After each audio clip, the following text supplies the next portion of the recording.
সূরা তাকাসুর, এরপর সূরা আসর, এরপর শেষে হুমাজা। এই তিনটি সূরা একটি অপরটির সঙ্গে গভীরভাবে সম্পর্কিত। সূরা তাকাসুরের মূল ভাব হচ্ছে আল্লাহর পক্ষ থেকে এমন একটি অভিযোগ বা একটি ঘোষণা, তা হলো মানুষ বিভ্রান্ত। মানুষ মূলত বিভ্রান্ত। আর এদের বিভ্রান্তি কেবল শেষ হয় কখন? যখন তারা কবরের দিকে যাত্রা শুরু করে। হাত্তা জুরতুম আল মাকাবির, তাই না? ততক্ষণে বেশ দেরি হয়ে গেছে। সুতরাং মূল কথা হচ্ছে বিভ্রান্ত হয়েও না, জেগে ওঠো, কারণ এখনো সময় আছে আর তোমার সময় শেষ হয়ে আসছে। আর এটাই হচ্ছে সূরা আসরের মূল শিক্ষা, ওয়াল আসর ইন্নাল ইনসানা লাফি খুসর। কিন্তু তুমি যদি সময়কে কাজে লাগাতে না পারো, তাহলে বাকি থাকে কি? বিভ্রান্তি। আর এর সবচেয়ে ভয়ঙ্কর দিকটি এই সূরায় বর্ণনা করা হয়েছে। তাই যেহেতু এটা এই তিনটি সূরার ক্রমান্বয়ে বর্ণনা এসেছে, তাই এখানে আরও কিছু বিষয় আছে। সূরা আসরের প্রধান আয়াতটি হচ্ছে ইন্নাল ইনসানা লাফি খুসর। এটাই হচ্ছে এই সূরার সারমর্ম, এটাই হচ্ছে মূল ঘোষণা, এটাই সার কথা। এখন মানুষ যে ক্ষতির মধ্যে ডুবে আছে, এই বিষয়টি সম্পর্কে এই সূরায় বলা হয়েছে। এটা কতটা ভয়ঙ্কর হতে পারে, অর্থাৎ এটা হচ্ছে সর্বোচ্চ ক্ষতি। এটাই সূরা হুমাজায় বর্ণনা করা হয়েছে। কিছু আলেমদের মতে কোরআনে জাহান্নামের আগুনের ব্যাপারে কোনো শব্দ নেই এই সূরাটি ব্যতীত। কেননা আল্লাহ আজ্জা ওয়া জাল্লা সাধারণত যেভাবে বলেন তা থেকে কঠিনভাবে এখানে বলেছেন। নির্দিষ্টভাবে বললে তিনি বলেছেন নারুল্লাহ। দেখুন, তিনি যখন বলেন নার, আগুন, এটা দিয়ে বোঝানো হয় জাহান্নাম, নারী জাহান্নাম, তাই না? কিংবা আযাব আল হারিক, আযাব আস সাঈর, এগুলো সবই একই জিনিস, তা হলো জাহান্নামের আগুন। কিন্তু যখন আল্লাহর সাথে কিছু সম্পর্কিত করা হয়, তার মানে এই বর্ণনাটি সব কিছুর ঊর্ধ্বে। এটা অনেকটাই এমন, ধরুন আমি যদি আগুন জ্বালাই, আমার জ্বালানো আগুন বনাম এমন একজনের আগুন জ্বালানো যে আমার চেয়ে আগুন ভালো জ্বালাতে পারে। কিন্তু এখানে আল্লাহ বলছেন কার জ্বালানো আগুন? আল্লাহর। তার মানে এখানে এমন আগুনের কথা বলা হচ্ছে যার কোনো তুলনা হয় না। এটা এমন আগুন যা কল্পনার বাইরে, বা এমন কিছু যা স্বয়ং আল্লাহ নিজে বিশেষভাবে তৈরি করে রেখেছেন। তাই যেহেতু তিনি আগুনের পরে নিজের নামটি উল্লেখ করেছেন লাকুল জালালা, স্বাভাবিকভাবেই বোঝা যাচ্ছে যে এটি হচ্ছে সবচেয়ে শক্তিশালী সূরা, যাতে জাহান্নামের আগুনের ব্যাপারে সতর্ক করা হয়েছে এবং ভয়ঙ্কর কথা এসেছে। এই সূরার ব্যাপারে আরেকটি বিষয় এখানে গুরুত্বপূর্ণ, তা হলো এটি হচ্ছে শেষ পাড়ায় আখিরাতের বিষয়ে শেষ বর্ণনা। এরপরে বাকি যে সূরাগুলো আছে সেগুলোতে সরাসরিভাবে পরবর্তী জীবন সম্পর্কে বর্ণিত হয়নি। আপনারা যদি আগের দার্সগুলোতে অংশ নিয়ে থাকেন তাহলে জেনে থাকবেন সবগুলো না হলেও বেশিরভাগ সূরাতেই পরবর্তী জীবন সম্পর্কে কিছু বর্ণনা এসেছে, আখিরাত সম্পর্কে কিছু না কিছু বর্ণিত হয়েছে। কিন্তু এটা হচ্ছে সর্বশেষ বর্ণনা এবং সবচেয়ে ভয়ঙ্কর বর্ণনা, যেন বিষয়টি শেষ করা হচ্ছে এর সবচেয়ে চরম, সবচেয়ে শক্তিশালী বর্ণনাটি দিয়ে। সূরার প্রথম শব্দটি হচ্ছে ওয়াইলুন, বিভ্রান্তি, গালমন্দ। এর আরও কিছু অর্থ আছে, আমরা পরে এই নিয়ে বিস্তারিত জানব। তবে তার আগে আপনাদের জানিয়ে রাখছি এই শব্দটি কোরআনে ২৭ বার ব্যবহৃত হয়েছে, আর একটি সূরায় সেই ২৭ বারের ১০ বার এসেছে। ওয়াইলু ইয়াউমাইযিল লিল মুকাযযিবিন, এটা হচ্ছে সূরা মুরসালাত। এই একটি সূরাতেই ১০ বার এসেছে। কিন্তু কোরআনে এমন দুইটি সূরা আছে যেখানে সূরার শুরুতেই ওয়াইলুন শব্দটি এসেছে। একটি হচ্ছে ওয়াইলুল লিকুল্লি হুমাজাতিল লুমাজা, অপরটি হচ্ছে ওয়াইলুল লিল মুতাফফিফিন। মজার ব্যাপার হচ্ছে দুইটি সূরাতেই আল্লাহ আজ্জা ওয়া জাল্লা মানুষের অসৎ ব্যক্তিদের বিষয় বলেছেন। এই সূরায় পরিষ্কারভাবে এটা এসেছে, আল্লাযী জামআ মালান ওয়া আদ্দাদা, সে ধন সম্পদ জমায় আর প্রতিনিয়ত গুনতে থাকে, আরও সম্পদের প্রস্তুতি নিতে থাকে। অপরদিকে আল্লাযীনা ইযা ইকতালু আলান নাসি ইস্তাওফুন ওয়া ইযা কালুহুম আও ওয়াজানুহুম, তারা যখন ক্রেতা হয়, তারা কোনো পণ্য কেনে, তারা চায় যেন সবচেয়ে কম টাকায় নিতে পারে, কোথায় কম মূল্যে কেনা যায়, বেশি মুনাফা পাওয়া যায়, যেন ১ টাকাও বাকি না থাকে। কিন্তু যখন তারা কিছু বিক্রি করে আর অন্য কেউ তা কেনে, তখন তারা তাদেরকে প্রাপ্যের চেয়ে কম দেয়। তারা চায় যেন তাদের ক্রেতা কম পায়। আলা ইয়াযুন্নু উলাইকা আন্নাহুম মাবউসুন, এই লোকটি কি জানে না, সে কি ভাবে না যে তাকে আবার পুনরুত্থিত করা হবে? তাহলে আগের আয়াতেও শুরুতে ওয়াইলুন এসেছে, এই আয়াতেও শুরুতে ওয়াইলুন এসেছে, ভ্রান্তি এবং গালমন্দ। তাহলে এটা হলো এই দুইটি সূরার মধ্যে সামঞ্জস্য। এবার আমার নোটে ফিরে আসি। ওয়া আসলুহু ওয়াইলি ফুলানিন, শব্দটি মূলত ছিল ওয়াই, শুরুতে লাম ছিল না। প্রকৃত শব্দটি ছিল শুধু ওয়াই।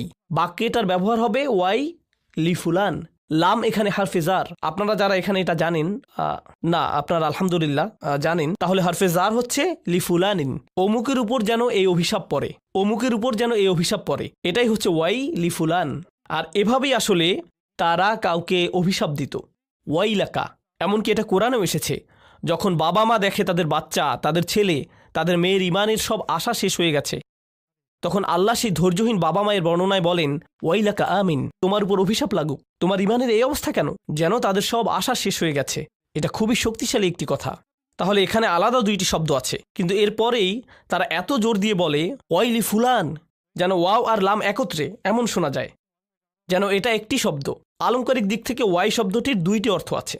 বলা হয়েছে অর্থ হচ্ছে তাআসসুফ, মানে যে এটা বলছে সে খুবই বিমর্ষ, এটাই তাআসসুফের অর্থ, যে এটা বলছে সে খুবই বিষণ্ণ, যাকে বলছে তার প্রতি সে খুবই দুঃখিত, খুবই হতাশ। এখন এখানে বাবা মায়ের যে উদাহরণটি আমি দিয়েছি সেটা তো অবশ্যই খুবই সত্য, যে তারা তাদের নিজেদের সন্তানদের উপরই বিরক্ত, এজন্যই তারা নিজেদের সন্তানকে এমন কথা বলছে। কিন্তু যদি আমরা ভাষার এই বৈশিষ্ট্যটি বুঝতে পারি, তাহলে সূরা হুমাজায় কে এমন বিরক্ত? আল্লাহ আজ্জা ওয়া জাল্লা তাদের উপর চরমভাবে বিরক্ত। এই সূরায় তিনি যাদের ব্যাপারে বলছেন। এই হলো ওয়াই। এরপরে দ্বিতীয় বিষয় হচ্ছে হাসরা। ওয়াইলি হাসরা।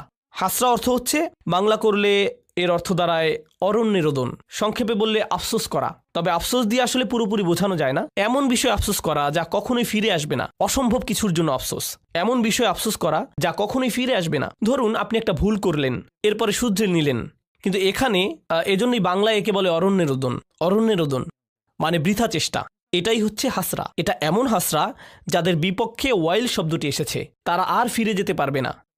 তারা কেবল অনুভব করবে যে হাসরা, তারা শুধু আফসোস করবে যদি তারা এটা না করত, কিন্তু ততক্ষণে তাদের জন্য অনেক দেরি হয়ে গিয়েছে। একইভাবে ওয়াইলাকা শব্দটি সূরা আহকাফে এসেছে এবং ওয়াইকা আন্না, ওয়াও দিয়ে শুরু, কিন্তু শেষটা একরকম না, ওয়াইকা আন্না। এটা সূরা কাসাসে এসেছে। সরফের দৃষ্টিকোণ থেকে বললে এই সূরায় 3টি শব্দ আছে। কোরআনে এটা গুরুত্বপূর্ণ, বিশেষ করে ছোট সূরাগুলোতে আল্লাহ যেভাবে শব্দ গঠন করেছেন এবং যেভাবে একই সাথে মিল রেখে বর্ণনা করেছেন।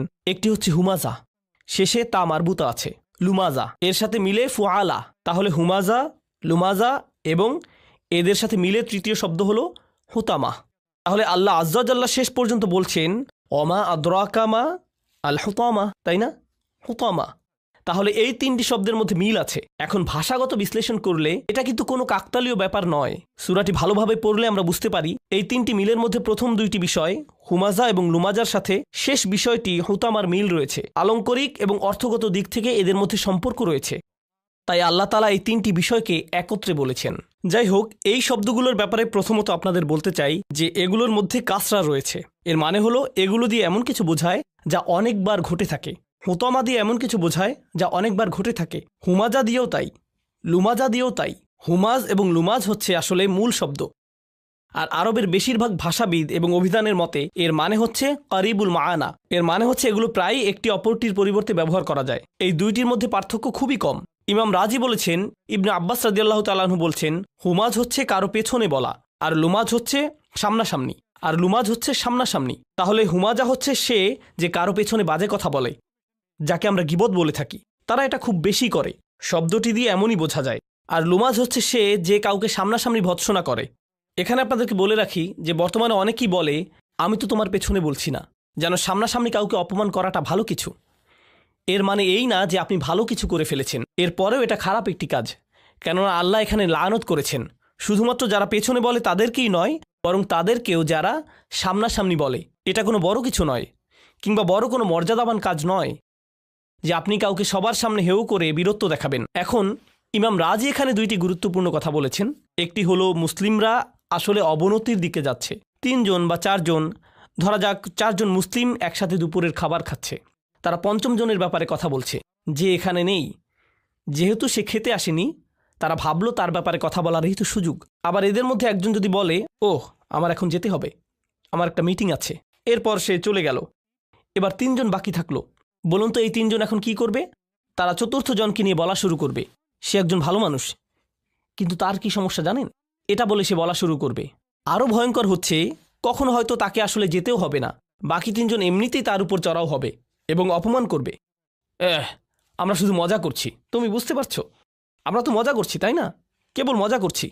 অর্থাৎ মূল কথা হচ্ছে কাউকে সবার সামনে অপমান করা কোনো বড় বিষয় নয়, কারণ এটা তো বন্ধুদের মধ্যেই, তাই না?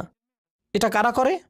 কোনো শত্রু তো এমন করবে না, কোনো ট্রেন স্টেশনে বা অফিসে তো এমনটি হবে না। এটা হয় শুধু বন্ধুদের মধ্যে, আর এটা অনেক বেশি হয়। এজন্যই শব্দটি দিয়ে বোঝানো হয়েছে যে এটা অনেক বেশি হয়ে থাকে। এটা গেল প্রথম বিষয়।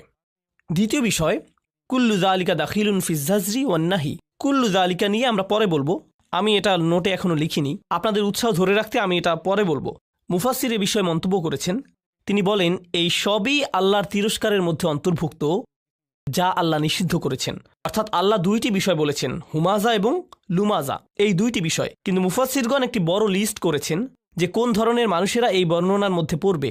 এখানে কেবল দুইজন মানুষ নয়, এখানে অনেক ধরনের আচরণের কথা বলা হয়েছে যা এই দুইটি শব্দের মাধ্যমে বোঝানো হয়েছে। আর এই অনুচ্ছেদের শেষে মূলত বলা হয়েছে, যেমন তাফসিরে কাবিরে ফখরুদ্দিন আর রাজি বলেন, কুল্লু যালিকা দাখিলুন, এর সব কিছুই আমি এখানে যা যা বর্ণনা করেছি। আমি যখন এটা পড়ছিলাম আমি দেখলাম 4 পৃষ্ঠার বর্ণনা।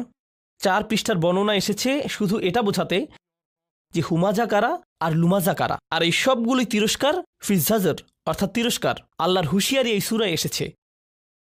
এরপরে যেটি গুরুত্বপূর্ণ তা হলো কখন এই ধরনের আচরণ হয়ে থাকে, কখন কেউ এমন আচরণ করে যা হুমাজ এবং লুমাজের অন্তর্ভুক্ত। তারা মানুষের সামনে এবং পেছনে অপমানকর কথা বলে। আল্লাহ এখানে তাদের কথা বলছেন যারা এটা অনেক বেশি করে, যাদের স্বভাবই এমন এবং সবসময় এমন করে। কিভাবে এটা মানুষের আচরণের মধ্যে ঢুকে যায়, কিভাবে তারা এমন হয়ে যায়, এটা তাদের ব্যক্তিত্বের মধ্যে ঢুকে যায়। তারা এর বাইরে অন্য কিছু ভাবতে পারে না, তাদের কোনো বড় লক্ষ্য উদ্দেশ্য নেই, তাই তাদের লক্ষ্য হয়ে ওঠে অন্য কেউ।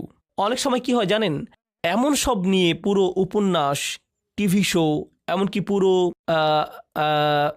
সাহিত্যের পুরো একটা রীতি গড়ে উঠেছে। যখন মানুষের নিজের ভালো কিছু করার থাকে না, তারা অন্যদের নিয়ে বেশি চিন্তিত হয়ে পড়ে। এমনকি এই ধরুন হাস্য ব্যঙ্গাত্মক আলাপ, বিশেষ করে মফস্বলে দেখা যায়, যেখানে সব সময় চলতে থাকে ওদের উঠান আমাদের চেয়ে বড়, কিংবা দেখেছো ওরা কি করছে, ওরা কেমন গাড়ি কিনেছে, আমি শুনেছি এটা হয়েছে সেটা হয়েছে। পাড়া প্রতিবেশীদের মধ্যে সব সময় এই সব আড্ডা চলতে থাকে। ওরা কেমন গাড়ি কিনেছে, আমি শুনেছি এটা হয়েছে সেটা হয়েছে। পাড়া প্রতিবেশীদের মধ্যে সব সময় এই সব আড্ডা চলতে থাকে। সমাজের মানুষেরা এমন মন্তব্য করে, এই তুমি দেখেছো ওই দিন সে কি পরেছিল, ও আল্লাহ এইসব কাপড় সে কোত্থেকে কিনেছে। এইসব অপ্রয়োজনীয় কথাবার্তাই হচ্ছে হুমাজ আর লুমাজ। আর এগুলো কোত্থেকে শুরু হয়েছে, যখন মানুষের বড় কোনো লক্ষ্য নেই, যখন তার মন শুধু অন্যদের নিয়ে ভাবে। বলে রাখি, এখানে এটা এই জন্য গুরুত্বপূর্ণ যে এর আগের সূরাটিতে প্রাথমিক বিষয়ের প্রতি নজর দেওয়া হয়েছিল, তা হলো ইন্নাল ইনসানা লাফি খুসর। আর এই ক্ষতি থেকে বাঁচার প্রাথমিক চিকিৎসা হলো ইল্লাল্লাযীনা আমানু ওয়া আমিলুস সলিহাত ওয়া তাওয়াসাউ বিল হক ওয়া তাওয়াসাউ বিস সবর। এটাই আপনার প্রাথমিক ভাবনা হওয়া উচিত। যখন এগুলো আপনার মাথায় থাকে না, তখনই আপনার মন এইসব নিয়ে ভাবে। আপনার নিজের মধ্যে সমস্যা খুঁজে আপনি পান না, আপনার নিজের মধ্যে সমস্যা না খুঁজে আপনি অন্যের দোষ ধরায় ব্যস্ত হয়ে পড়েন।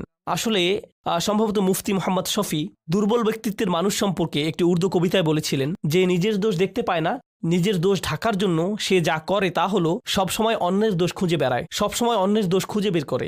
এভাবেই সে নিজের দোষ ঢাকার চেষ্টা করে। তিনি বলেন, আমি এখানে উর্দুতে কবিতাটির একটি লাইন পড়ব, কিছু মনে করবেন না।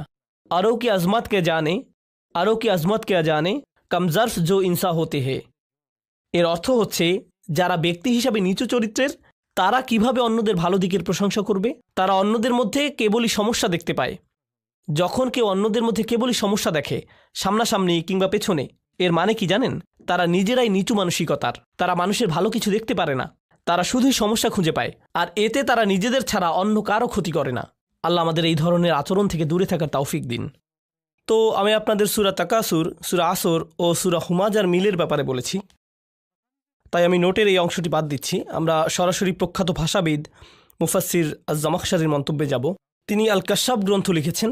তিনি বলেন, আল হুমাজ আল কাসর, আরবিতে কাসর শব্দটি দিয়ে কোনো কিছু ফাটল ধরানো বা ভাঙা বা টুকরো করা বোঝায়, বা কোনো কিছু খণ্ডিত করা। সাহিত্যে এটা দিয়ে বোঝানো হয় কেউ যখন কারোর সাথে এমনভাবে কথা বলে যেন সে তাকে ভেঙে ফেলতে পারে, শারীরিকভাবে নয় মানসিকভাবে।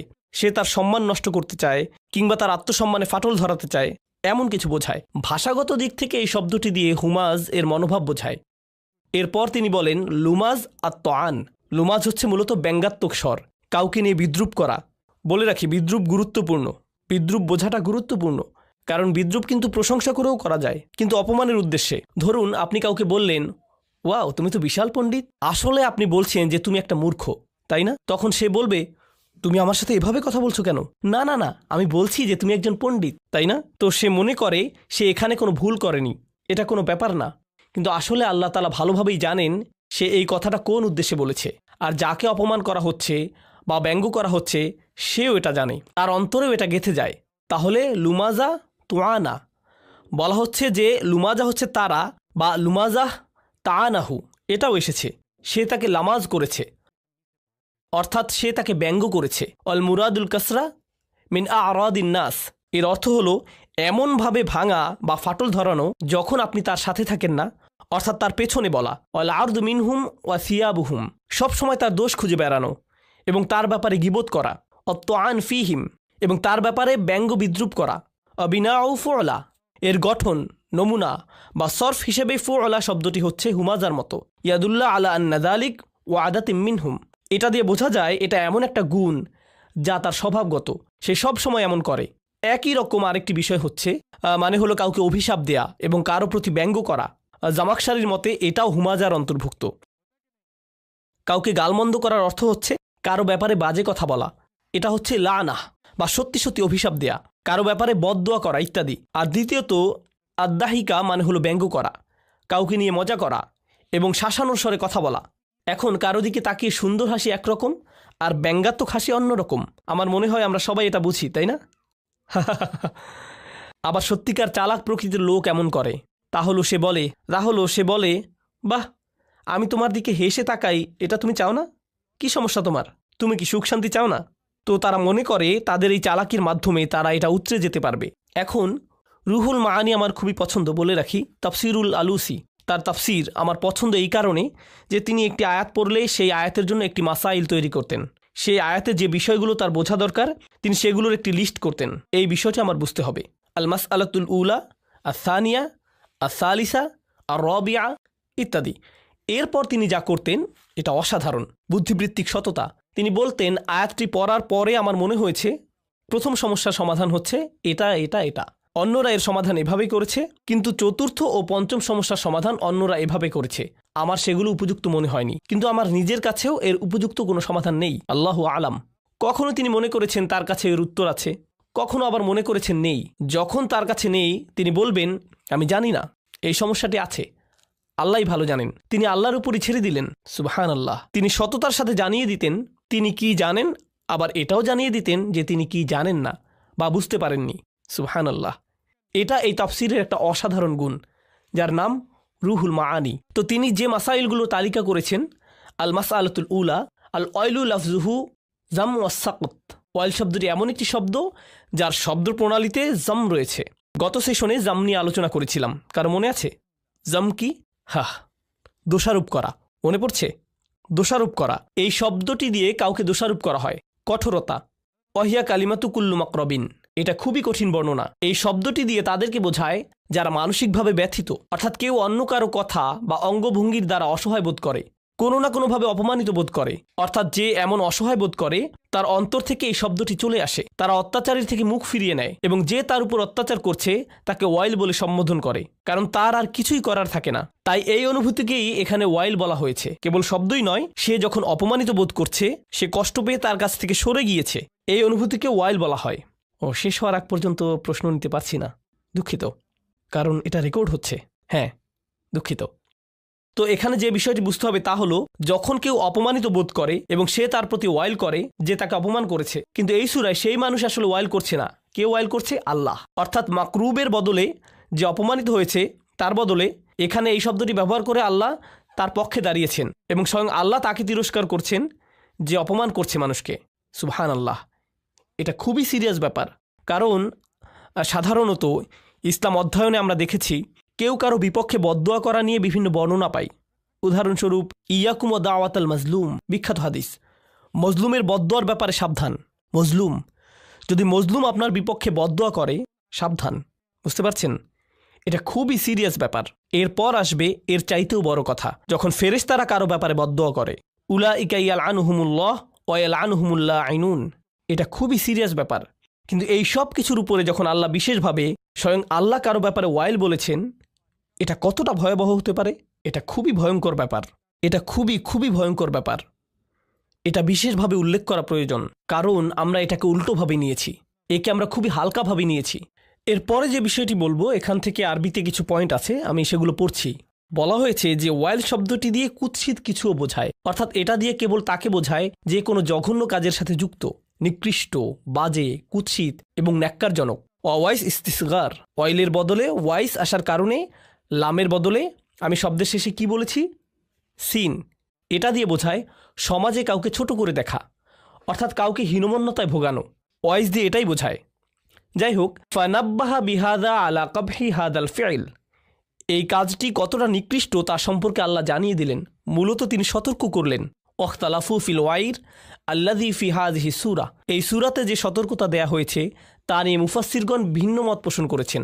হালিয়াতানাওয়ালু কুল্লামানিয়াতামাসাক বিহাযিহি তারিকাতি ফিল আফআলি রাদিয়া, যারা এমন আচরণ করে প্রত্যেকের জন্য এটা প্রযোজ্য, এই জঘন্য কাজ। অন্যভাবে বললে আল্লাহ এখানে যাদেরকে সতর্ক করেছেন এটা কি প্রত্যেকের জন্য প্রযোজ্য? আও নাকি হুয়া মাকসুম বি আকওয়াবিন মুআয়্যিনিন, এটা কি প্রত্যেকের জন্য প্রযোজ্য, নাকি এটা নবীজি সাল্লাল্লাহু আলাইহি সাল্লামের সময়ে বিশেষভাবে নির্দিষ্ট কিছু মানুষের কথা বলা হচ্ছে? আম্মাল মুহাক্কিকুন, গবেষকদের মতে, ফাকালু, তারা বলেন, ইন্নাহু আমুন, এটা সবার জন্য, লিকুল্লি মাইয়াফআলু হাদাল ফি'ল, যারা এমন করবে এটা সবার জন্যই প্রযোজ্য। কাইনান মানকান, সে যেই হোক, কলা মাকাতিল, এটা যে কেউ হতে পারে। এই কথা বলার পর তিনি বলছেন, যখন সাহাবারা এটা শুনেছেন তারা ভেবেছেন এটা কোনো নির্দিষ্ট কারো ব্যাপারে বলা হচ্ছে। এটা কিন্তু এই মন্তব্যের বিরোধিতা করে না। মন্তব্য হচ্ছে এটা সবার জন্য প্রযোজ্য, কিন্তু সাহাবারা যদি মনে করেন এটা অমুকের ব্যাপারে বলা হয়েছে, এই আয়াতটি তমুকের ব্যাপারে নাজিল করা হয়েছে, তারা মনে করছেন না যে এটা শুধুমাত্র সেই লোকের ব্যাপারে বলা হয়েছে। মূলত সাহাবারা আমাদের শেখাচ্ছেন যে আপনার যদি সুনির্দিষ্ট উদাহরণ লাগে, এই যে একটি উদাহরণ, নাজালাত ফিল ওয়ালিদ ইবনে মুগীরা, ওয়ালিদ ইবনে মুগীরার ব্যাপারে এখানে বলা হচ্ছে। নাজালাত ফিল আখনাস ইবনে শুরাইক, আখনাস বিন শুরাইকের ব্যাপারে এখানে বলা হচ্ছে। কানা ইয়ালমিজুন নাস, সে মানুষের উপর দোষারোপ করত এবং মানুষকে তিরস্কার করত। ওয়ায়াগতাবুহুম, সে মানুষের নামে গীবত করত, মানুষের পেছনে সমালোচনা করে বেড়াত, বিশেষভাবে রাসূল সাল্লাল্লাহু আলাইহি সাল্লামের নামে। তো দ্বিতীয় সমস্যাটি, আসলে আমরা এটা আগেও পড়েছি, ওয়াহিয়াল মাসখারা, এটাই হচ্ছে দ্বিতীয় বিষয়। ওয়াহিয়াল মাসখারা আল্লাতি তাআতি বিল ওয়াবিদ ওয়াল আদহিক ফাআদহিকু মিনহু ওয়াল ইয়াস্তিন, যেটা ছিল বেদুইনদের স্বভাব, যারা ভার হিসেবে পরিচিত ছিল, তারা সব কিছু নিয়েই ঠাট্টা করত। এখন ভার বলতে মঞ্চের স্ট্যান্ড আপ কমেডিয়ান হতে পারে, আবার এমন মানুষে বোঝানো হতে পারে যারা সব সময় ঠাট্টা করতে থাকে, সব কিছু নিয়েই মজা করে। এটা মাঝে মধ্যে করা যেতেই পারে, কিন্তু আবার মাঝে মধ্যে সমস্যার সৃষ্টি করে। এখানে বলে রাখি, আমরা এমন একটি কালচারে বাস করি, কমেডি কালচার।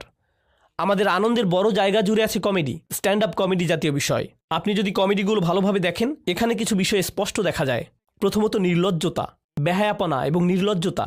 দ্বিতীয়ত অন্যদের নিয়ে মজা করা, তাদের বাচনভঙ্গি, তাদের জাতীয়তা, তাদের জাতি নিয়ে মজা করা। আর আল্লাহ আযজা ওয়া জাল্লা এখানে এর পুরো বিপরীত কথা বলেছেন। নির্দিষ্টভাবে বললে বিশ্বাসীদের জন্য, লা ইয়াসখার কওমুম মিন কওমিন, কোনো সম্প্রদায় যেন অপর সম্প্রদায়কে বিদ্রুপ না করে। কিন্তু এটাই হচ্ছে কমেডি। কিন্তু আমরা মনে করি, আরে এটা তো কেবল কমেডি, ওরা তো শুধু মজা করছে। কিন্তু মুফাসসিরগণ এই বিষয়টি এখানে বর্ণনা করেছেন। বিরতি নেবার আগে, ওয়াইয়াস্তিন, এমন কেউ যে কাউকে অপমান করে এবং গালমন্দ করে, অর্থাৎ অপমানের ভাষায় কথা বলে, তাদেরকে নিয়ে মজা করা একটি বিষয়, অপমানের ভাষায় কথা বলা আরেকটি বিষয়, এবং কিছুটা শাসানোর স্বরে কথা বলে। এই সবই হুমাজা ও লুমাজার অন্তর্ভুক্ত। আজানের পর আমি আমার নোটের বাকি অংশ বলবো ইনশাআল্লাহ। আলহামদুলিল্লাহি রাব্বিল আলামিন ওয়াসসালাতু ওয়াসসালামু আলা সাইয়্যিদিল আমবিয়া ওয়াল মুরসালিন ওয়া আলা আলিহি ওয়া সাহবিহি ওয়া মান ইস্তান্না বিসুন্নতিহি ইলা ইয়াউমিদ্দিন। আমরা যেখানে শেষ করেছিলাম সেখান থেকে শুরু করছি। হুমাজা ও লুমাজার ব্যাপারে ইবনু আব্বাস রাদিয়াল্লাহু তাআলা আনহুর মন্তব্য পর্যন্ত আলোচনা করেছিলাম। আল হুমাজাতু আল মুগতাব, হুমাজা হচ্ছে সেই ব্যক্তি যে গীবত করে। আল লুমাজা আল আইয়াব, লুমাজা হচ্ছে সেই ব্যক্তি যে মানুষের দোষ ত্রুটি খুঁজে বেড়ায়। সানিহা ক্বালু আবু যাইদ, দ্বিতীয়ত আবু যাইদ বলেন, আল হুমাজা বিল ইয়াদ, হুমাজা হচ্ছে সেই ব্যক্তি যে হাত দিয়ে মানুষকে ক্ষতি করে। আল লুমাজা বিল লিসান, আর লুমাজা হচ্ছে সেই ব্যক্তি যে কি দিয়ে ক্ষতি করে? মুখ দিয়ে। তাহলে এখানে মতের ভিন্নতা রয়েছে, এর বিভিন্ন ব্যাখ্যা রয়েছে। ক্বালু আবুল আলিয়া আল হুমাজা বিল মাওয়াজিহা আল লুমাজা বিদ্দহরিল গাইব, হুমাজা সামনাসামনি হয় আর লুমাজা ব্যক্তির পেছনে হয়। আল হুমাজা জাহরান আল লুমাজা সিররান বিল হাজিব, অর্থাৎ হুমাজা হয় প্রকাশ্যে আর লুমাজা হয় গোপনভাবে, যখন মানুষ তার সামনে থাকে না। পঞ্চমত, ওয়াখামিসুহা আল হুমাজা ওয়াল লুমাজা আল্লাযী ইয়ারকাবুন নাস বিমা ইয়াকরাহুনা ওয়া কানা আল ওয়ালিদ আল মুগীরা ইয়াফআল যালিক, অর্থাৎ হুমাজা ও লুমাজা বলতে তাদেরকে বোঝায় যারা মানুষকে এমন শব্দ বা বিশেষণে ডাকে যা তারা পছন্দ করে না। ওয়ালিদ ইবনে মুগীরা এই কাজের জন্য পরিচিত ছিল, সে এটা সবসময় করত।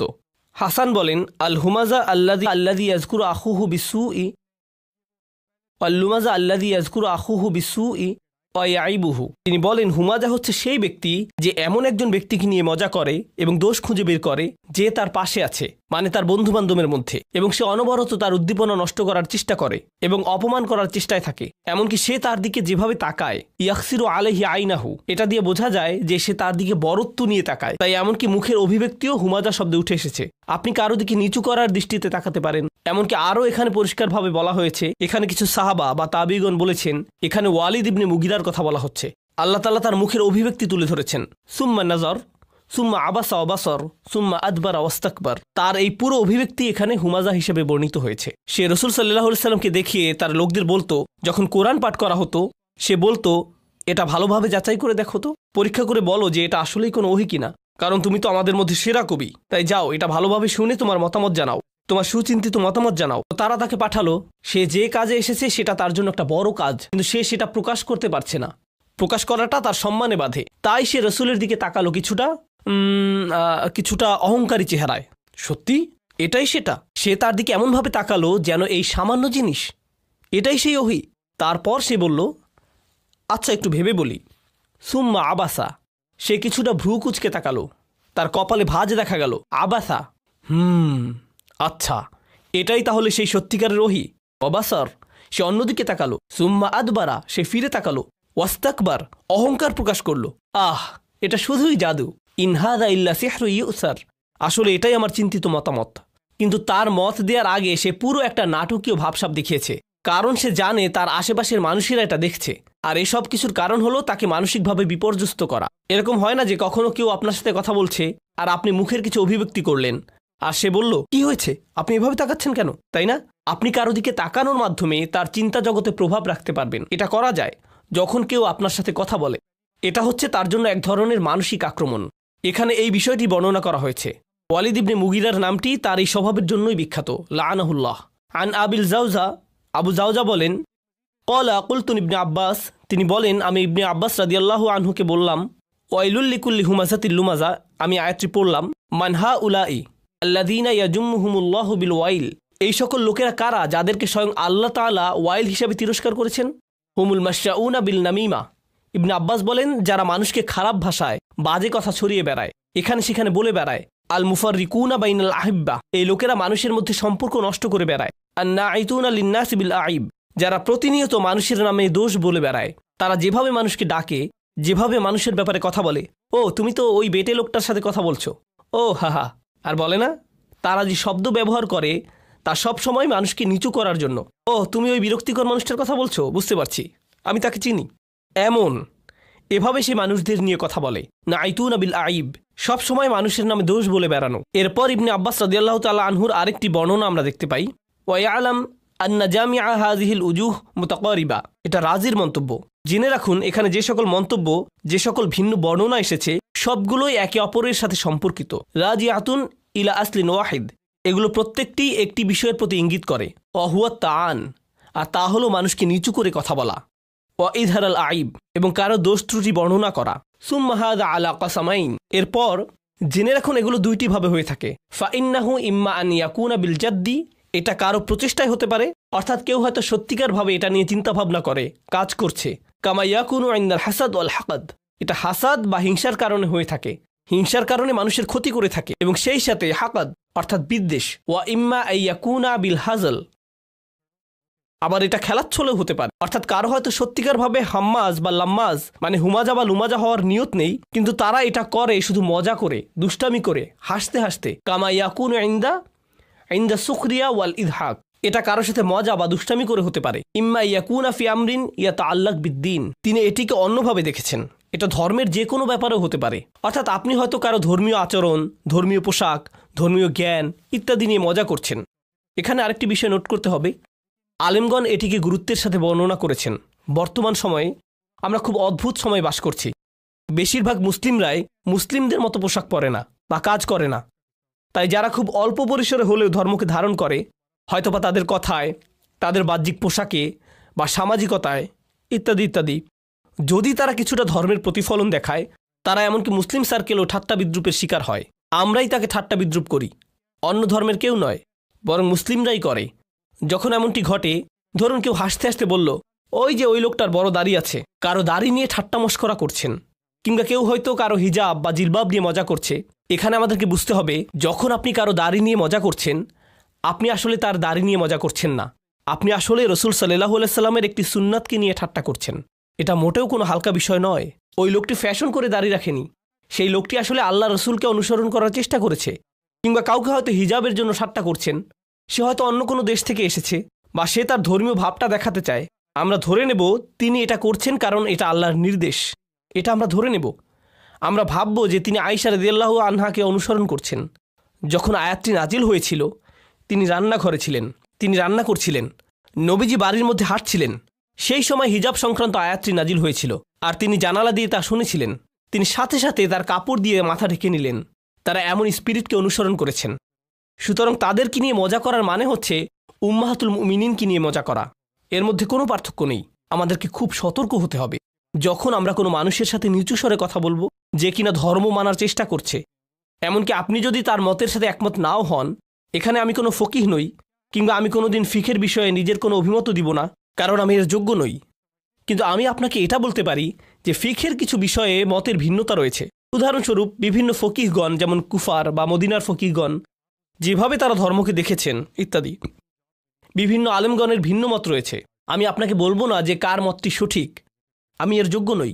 কিন্তু আমি আপনাকে বলতে পারি যদি আপনি কারো মতের সাথে একমত না হন বা আপনি মনে করেন পাগড়ি পরাটা তত গুরুত্বপূর্ণ নয় কিন্তু তারা মনে করে তাই তারা পাগড়ি পরে, আপনার কি মনে হয় তারা কেন পাগড়ি পরে? নবীজি সাল্লাল্লাহু আলাইহি সাল্লামের প্রতি ভালোবাসা থেকে, তাই না? এমন কিছু বর্ণনা আছে না যেখানে বলা হয়েছে রাসূল সাল্লাল্লাহু আলাইহি সাল্লাম পাগড়ি পরতেন? তাহলে আপনি যখন তার পাগড়ি নিয়ে মজা করেন যে ওই লোকটি কি দেখতে লাগছে, আমি এইসব শব্দ উচ্চারণ করতে পারবো না। আপনি যদি বলেন এ তো খুবই সংকীর্ণ মনা, এটা সেটা, সেই সব পোশাক পরে ইত্যাদি ইত্যাদি। আপনি যদি তার এই পোশাকের সাথে একমত নাও হন, যেহেতু তারা রসুলের প্রতি ভালোবাসা নিয়ে এটা পরে, এটাই আপনার তাকে সম্মান করার জন্য যথেষ্ট। এমনকি সাহাবারা কিছু বিষয়ে মাঝে মধ্যে তারা কিছু অযৌক্তিক কাজ করতেন, আপনার কখনোই মনে হবে না যে এটা যৌক্তিক, কিন্তু আমরা জানি তারা ভালোবাসা থেকে এটা করেছেন। যেমন ধরুন আব্দুল্লাহ ইবনে মাসউদ রাদিয়াল্লাহু তাআলা আনহু, তিনি একবার ভ্রমণ করছিলেন। মাঝে মধ্যে তিনি এমন করতেন, তিনি তার বাহনের উপর ঝুঁকে বসতেন। অন্য সাহাবীরা দেখে বলতেন, কি ব্যাপার, আপনি এমন করলেন কেন? এখানে ঝুঁকে পড়ার কি আছে? তিনি বলেন, এখানে একটা গাছ ছিল। রাসূল সাল্লাল্লাহু আলাইহি সাল্লাম যখন এর পাশ দিয়ে যেতেন তিনি তার বাহনের সামনের দিকে ঝুঁকে বসতেন। এই জন্য তিনি রসুলের প্রতি ভালোবাসা এমনটি করেছেন। এখন অন্য কারোর জন্য এটা খুবই হাস্যকর ঘটনা হবে, কিন্তু এটা ভালোবাসা থেকে করেছেন এবং আমরা একে সম্মান করি। আমরা এটা এমনই রাখি, একে নিয়ে বিচার বিশ্লেষণ করি না। আমাদেরকে এসব ব্যাপারে সতর্ক হতে হবে এবং মানুষের এই ভক্তির প্রতি নজর রাখতে হবে। যাই হোক, তো ইম্মা ইয়াকুনা ফি আমরিন ইয়াতাআল্লাক বিদ্দিন, এটা ধর্মের কোনো ব্যাপারেও হতে পারে। ওয়া হুয়া মা ইয়াতাআল্লাক বিসসুরা আউল মাশি, এটা তাদের পোশাক নিয়েও হতে পারে, মানে আপনি কারো পোশাক নিয়ে ঠাট্টা মশকরা করেন বা সে যেভাবে হাঁটে তা নিয়ে। আউল জুলুস, বা যেভাবে সে বসে বা যাদের সাথে বসে। ওয়া আইয়ুহু কাসীরা, এবং এটা বিভিন্নভাবে হতে পারে। সুম্মা ইজহারুল গায়ব ফি হাযিল আকসামিল আরবাআ ক্বাদ ইয়াকুনু লিহাজির, এরপরে এভাবে তাদের দোষ বললে তিনি যে চারটি বিষয় বলেছেন এটা হতে পারে সামনাসামনি, ওয়াকাদ ইয়াকুল লিগাইব, এটা হতে পারে কারো পেছনে, ওয়া আলা তাকদিরাইন ফাকাদ ইয়াকুলু বিল্লাফস, এবং এই দুই অবস্থায় এটা কথা দিয়ে হতে পারে। ওয়াকাদ ইয়াকুন বিইশারাতিন ইশারাতির রাসুল আইন, কিংবা মাথা নাড়ানোর মাধ্যমে বা মুখের অভিব্যক্তির মাধ্যমে বা চোখের মাধ্যমে, ওয়া গায়রিহিমা, বা অন্য কোনোভাবে। ওয়া কুল্লু যালিকা দাখিল তাহদান নাহি ওয়াজ জাজর, এটা আমি অনেক আগেই বলেছিলাম, এটা দিয়ে দার্স শুরু করেছিলাম। এই সবগুলো বিষয়ই আল্লাহ নিষেধ করে দিয়েছেন এবং যারা এমন করে তাদেরকে তিরস্কার করেছেন, তাই এগুলোর ব্যাপারে সতর্ক হন। ওয়ালাম্মা কানা রাসূল সাল্লাল্লাহু আলাইহি ওয়াসাল্লাম আযমান নাস মানসাবান ফিদ্দিন, আমরা জানি যে রাসূল সাল্লাল্লাহু আলাইহি ওয়াসাল্লাম হচ্ছেন সর্বশ্রেষ্ঠ মানুষ দিনে তার গুরুত্বের হিসেবে। কানাত তাআন ফিহি আযিমান ইনদাল্লাহ, তাই তাকে নিয়ে মজা করার পরিণাম আল্লাহর কাছে ভয়াবহ। ফালা জারামা ক্বাল, তাই স্বাভাবিকভাবেই তিনি বললেন, ওয়াইলুল লিকুল্লি হুমাযাতিল লুমাসা, তাই যথাযথ কারণেই যারা এমন করে তাদেরকে তিনি বিভ্রান্ত হিসেবে উল্লেখ করেছেন। কারণ একটি তাফসিরে একটি মত থেকে আমরা পাই, এটা বিশেষভাবে ওয়ালিদ ইবনে মুগিরার ব্যাপারে বলা হয়েছে যে সরাসরি রাসূল সাল্লাল্লাহু আলাইহি সাল্লামকে নিয়ে মজা করত। মুফাসসিররা বলেছেন যেহেতু এটা রাসূল সাল্লাল্লাহু আলাইহি সাল্লামকে নিয়ে করা হয়েছে তাই এত কঠিন কথা এসেছে, কেননা তাকে নিয়ে মজা করা কোনো ছোট বিষয় নয়। মানে সে কাফের হওয়ার কারণে ইতিমধ্যেই জাহান্নামে যাচ্ছে, এর উপর নবীজিকে নিয়ে মজা করে সে তার গর্তটা আরও বড় করেছে। তোমার যতটুকু আছে তা কি পছন্দ হচ্ছে না? যদি সে রাসূল সাল্লাল্লাহু আলাইহি সাল্লামকে নিয়ে কোনো মজা নাও করত, সে শুধু একজন কাফের, এটাই যথেষ্ট তার সর্বনাশ হওয়ার জন্য। কিন্তু সে আরও বড় বিভ্রান্তি ডেকে এনেছে। আর আশ-শাওকানি রাহিমাহুল্লাহর কিছু মন্তব্য পড়ব। হুয়া মুরতাফিউন আলাল ইবতিদা, ওয়াইল শব্দটি এখানে রফা, কারণ এটা হচ্ছে বাক্যে মুবতাদা। ওয়াসাউইগাল ইবতিদা মা কাউনিহি নাকিরা। এখানে নাকিরা দিয়ে তিনি শুরুটা বিশেষভাবে ব্যবহার করেছেন। নাকিরা মানে কি? ব্যাকরণগতভাবে নাকিরা অর্থ আলিফলাম ছাড়া, আলিফলাম ছাড়া। তাই জুমলায় ইসমিয়ায় আলিফলাম দিয়ে শুরু হয়। আল ওয়াইলু লিকুল্লি হুমাজাতিল লুমাজা। তিনি বলেন তিনি এখানে মারিফা না এনে নাকিরা ব্যবহার করায় এটা বিশেষ গুরুত্ব পেয়েছে। এখানে আলিফলাম ছাড়া ওয়াইল এসেছে। আল ওয়াইলু না বলে তিনি বলেছেন ওয়াইলুন। আসলে এর কি মহত্ব রয়েছে? কাউনুহু দুআউন আলাইহিম, এতে করে এটা তাদের বিপক্ষে অভিশাপ হিসাবে ব্যবহৃত হয়েছে। অর্থাৎ যদি আপনি বলেন আল ওয়াইল, এটা শুধু বর্ণনা হিসাবে ব্যবহৃত হয়, দুর্ভোগ তার জন্য যে হুমাজা ও লুমাজা। কিন্তু আপনি যদি আলিফলাম বাদ দেন, এতে করে বোঝায় আপনি শব্দটি দিয়ে কারোর জন্য দোয়া করছেন বা অভিশাপ দিচ্ছেন। অর্থাৎ এটা দিয়ে আল্লাহ তাদের উপর অভিশাপ দিচ্ছেন। এটা নিছক কোনো বর্ণনা নয়। বিষয়টা আমি আপনাদের বুঝিয়ে বলছি। কাউকে আরবিতে সালামুন আলাইকুম বলা যায়। এটা দিয়ে দুইটি বিষয় বোঝায়। একটি অর্থ হচ্ছে আমি আপনাকে বলছি যে আপনার উপর শান্তি আছে, এটা প্রথম, এটা নিছক বর্ণনা। দ্বিতীয়ত দোয়া করা, আপনার উপর শান্তি বর্ষিত হোক। দুইটি আলাদা বিষয়। একটি হলো বর্ণনা, অপরটি দোয়া। ব্যাকরণের ভাষায় একটি হলো খবরিয়া, অপরটি ইনশাইয়া। বুঝতে পারছেন? তো যখন আল্লাহ বলছেন ওয়াইলুন লিকুল্লি হুমাজাতিল লুমাজা, কদিয়াকুনু খবরিয়া কদিয়াকুনু ইনশাইয়া, এটা এমন হতে পারে যে আল্লাহ বলছেন আসলে এই লোকদের জন্য দুর্ভোগ, অথবা আল্লাহ বলছেন এই সকল লোকদের উপর দুর্ভোগ পড়ুক। আল্লাহ এখানে আল না বলায় দুইটি অর্থই প্রকাশ পাচ্ছে। যদি এখানে আল থাকতো তাহলে এটা শুধু খবরিয়া হতো, এটা কেবলই একটা বর্ণনা হতো, কিন্তু এটা দিয়ে উসলুব দোয়া প্রকাশ পেত না। এটা কোনো দোয়া বা অভিশাপ বা ডাকা এমন বোঝাতো না। ওয়াল মানা। এবার শাওকানি রাহমাহুল্লাহ তার তাফসিরে ফাথুল কাদিরে যে অর্থ বলেছেন সেটা দেখুন। তিনি বলেন ওয়াল মানা খিজুন, অপমান, ও আজাবুন, শাস্তি, আও হালাকাতুন বা দুর্ভোগ, আও ওয়াদিন ফি জাহান্নাম লিকুল্লি হুমাজাতিল লুমাজা, যে হুমাজা কিংবা লুমাজা তার স্থান হবে জাহান্নামের উপত্যকায়। অর্থাৎ নবীজির কয়েকটি হাদিসে আমরা পাই বর্ণনা করা হয়েছে এদের স্থান হবে জাহান্নামের তলদেশে। একে ওয়াইলও বলা হয়, এবং সেই তলদেশ এতই ভয়ঙ্কর হবে যে কিছু বর্ণনায় এসেছে স্বয়ং আগুন নিজে নিজের থেকে বাঁচতে চাইবে। এটাই হচ্ছে ওয়াইল। স্বাভাবিকভাবে এই শব্দের ব্যবহার যেমনই হোক, এটা হচ্ছে দুর্ভোগের চূড়ান্ত পর্যায়, সবচেয়ে তলদেশ। গারকিল আসফালি মিনান নার, তাদের জন্য যারা হচ্ছে হুমাজা আর লুমাজা। আল্লাহ আমাদের তাদের থেকে রক্ষা করুন। কলা ইবনে কিসান, ইবনে কিসান হুমাজার ব্যাপারে বলেছেন, তিনি কি বলেছেন? আল্লাযী ইউসি জুলাসাহু বিসু ইল্লাফস, যে ব্যক্তি তার সাথের মানুষের নামে দোষ বলে তার ক্ষতি করে বেড়ায়। আল্লুমাজা, আল্লুমাজা ইয়াকসিরু আইনাহু আলা জালিসিহি, যে ব্যক্তি তার সাথের মানুষের উপর চোখ রাখে, অর্থাৎ সে তাদের উপর নজর রাখে, সে চোখ দিয়ে তাদের নিয়ে ঠাট্টা মশকরা করে। ওয়াসিরু বিয়াদিহি, সে হাত দিয়ে নির্দেশ করে। অবিরসি, মাথা বা মুখের অভিব্যক্তির মাধ্যমে। অবিহাদিবিহি, মানে যখন তারা আশেপাশে থাকে না। ওয়াল আউয়াল উলা, তবে প্রথম অর্থে মানে যে মুখের ভাষায় মানুষকে নিয়ে মজা করে, এটাই সবচেয়ে সঠিক অর্থ। অবিনা উল ফুল, এবং যেভাবে ফুলা ব্যবহৃত হয়েছে। ইয়াদুল্লু আলাল কাসরা, আমরা এটা নিয়ে আগেও বলেছি, এটা কেবলমাত্র বিশালত্ব বোঝায় না, এটা দিয়ে সংখ্যাও বোঝায়, এমন কিছু যা বারবার হয়ে থাকে। ফাফিহি দালালাতুন আলা আন্নাহু ইয়াফআল যালিকা কাসীরান, এটা দিয়ে বোঝা যায় যে সে এটা বারবার করে থাকে। এবার আমরা কিছু ব্যাকরণগত দিক দেখব। এগুলো বর্ণনা করেছেন ডক্টর ফাদল সালেহ আস-সামিরাই। মাল ফারকু বাইনা ওয়াইলান ওয়াইলুন, কি পার্থক্য হতো যদি আল্লাহ বলতেন ওয়াইলান কিসের বদলে? তখন এটা হতো নসব। এটা যদি নসব হতো তখন এতে কি পার্থক্য হতো? রফার বদলে যদি আল্লাহ বলতেন ওয়াইলান লিকুল্লি হুমাজাতিল লুমাজা, তাহলে? আল কায়দা, মূলনীতি, আল মারফু ইউফিদুল ইসমিয়া, মানে রফার কারণে জুমলা ইসমিয়া হয়েছে। ওয়াল মানসুব জুজউম মিন জুমলা ফেলিয়া, নসব থাকলে এটা জুমলায় ফেলিয়ার অংশ হতো। আমরা 17 প্রকারের নসবের বিষয় জেনেছি। 17 নম্বরে আমি যোগ করছি, যদি আপনি নসবযুক্ত কোনো শব্দ দেখেন, মানে এর আগে একটি ক্রিয়া আছে, এখানে এটাই বলা হয়েছে। যদি দেখেন নসব দিয়ে কোনো শব্দ শুরু হয়েছে, এর মানে এর আগে একটি ক্রিয়া আছে। ওয়াইদা কুলনা ওয়াইলুন ফাহিয়া জুমলা ইসমিয়া, যখন আমরা বলি ওয়াইলুন, এটা জুমলা ইসমিয়া। ওয়াইলুল্লাহু ওয়াইদা কুলনা ওয়াইলান ফাহিয়া জুমলা ফেলিয়া। যেমন আল্লাহ বলেছেন ফাদরবার রিকাব, দরবা হচ্ছে নসব, নসব হয়েছে। সূরা মুহাম্মাদের এই উদাহরণটি হচ্ছে জুমলায় ফেলিয়া। ওয়াফি কওলিহি তাআলা ওয়াইলুল লিকুল্লি হুমাজাতিল লুমাজা লাম ইয়াকুল ওয়াইলান, তিনি এখন এর তাৎপর্য বর্ণনা করছেন। এতক্ষণ বলেছেন জুমলা ইসমিয়া ও ফেইলিয়ার পার্থক্য, এখন বলছেন তাৎপর্য। তিনি বলেন আল্লাহ একে জুমলা ইসমিয়া করার কারণে লাম ইয়াকুল ওয়াইলান, তিনি ওয়াইলান বলেননি।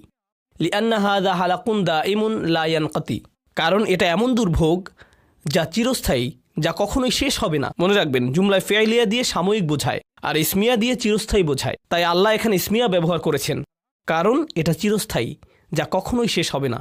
লিযা ক্বালা ফি খাতিমাতি সূরা, আর এটাই এই সূরার শেষে একই কথা বলার কারণ। ইন্নাহা আলাইহিম মুসাদাহ, তাদেরকে পুরোপুরিভাবে বেঁধে দেওয়া হবে লম্বা লম্বা খুঁটিতে। ফি আমাদিম মুমাদ্দাদাহ ওয়ালাউ ক্বালা ওয়াইলান, কিন্তু যদি তিনি নসব দিয়ে ওয়াইলান বলতেন। সুম্মা ক্বালা ফিল খাতিমাহ, এরপর সূরার শেষের শব্দগুলো দেখুন। খাতিমাতি নাফসিল আয়াহ ফালা ইয়াতানাসাবুল আমরু লুগিয়ান, তাহলে এটা শেষের সাথে সামঞ্জস্যপূর্ণ হতো না, এতে ইসমিয়ার মতো মিল থাকতো না। এরপর মা দালালাতুত তানিস ফি কওলিহি তাআলা ওয়াইলুল লিকুল্লি হুমাযাতিন লুমাযাহ, এই শব্দগুলো স্ত্রীবাচক কেন?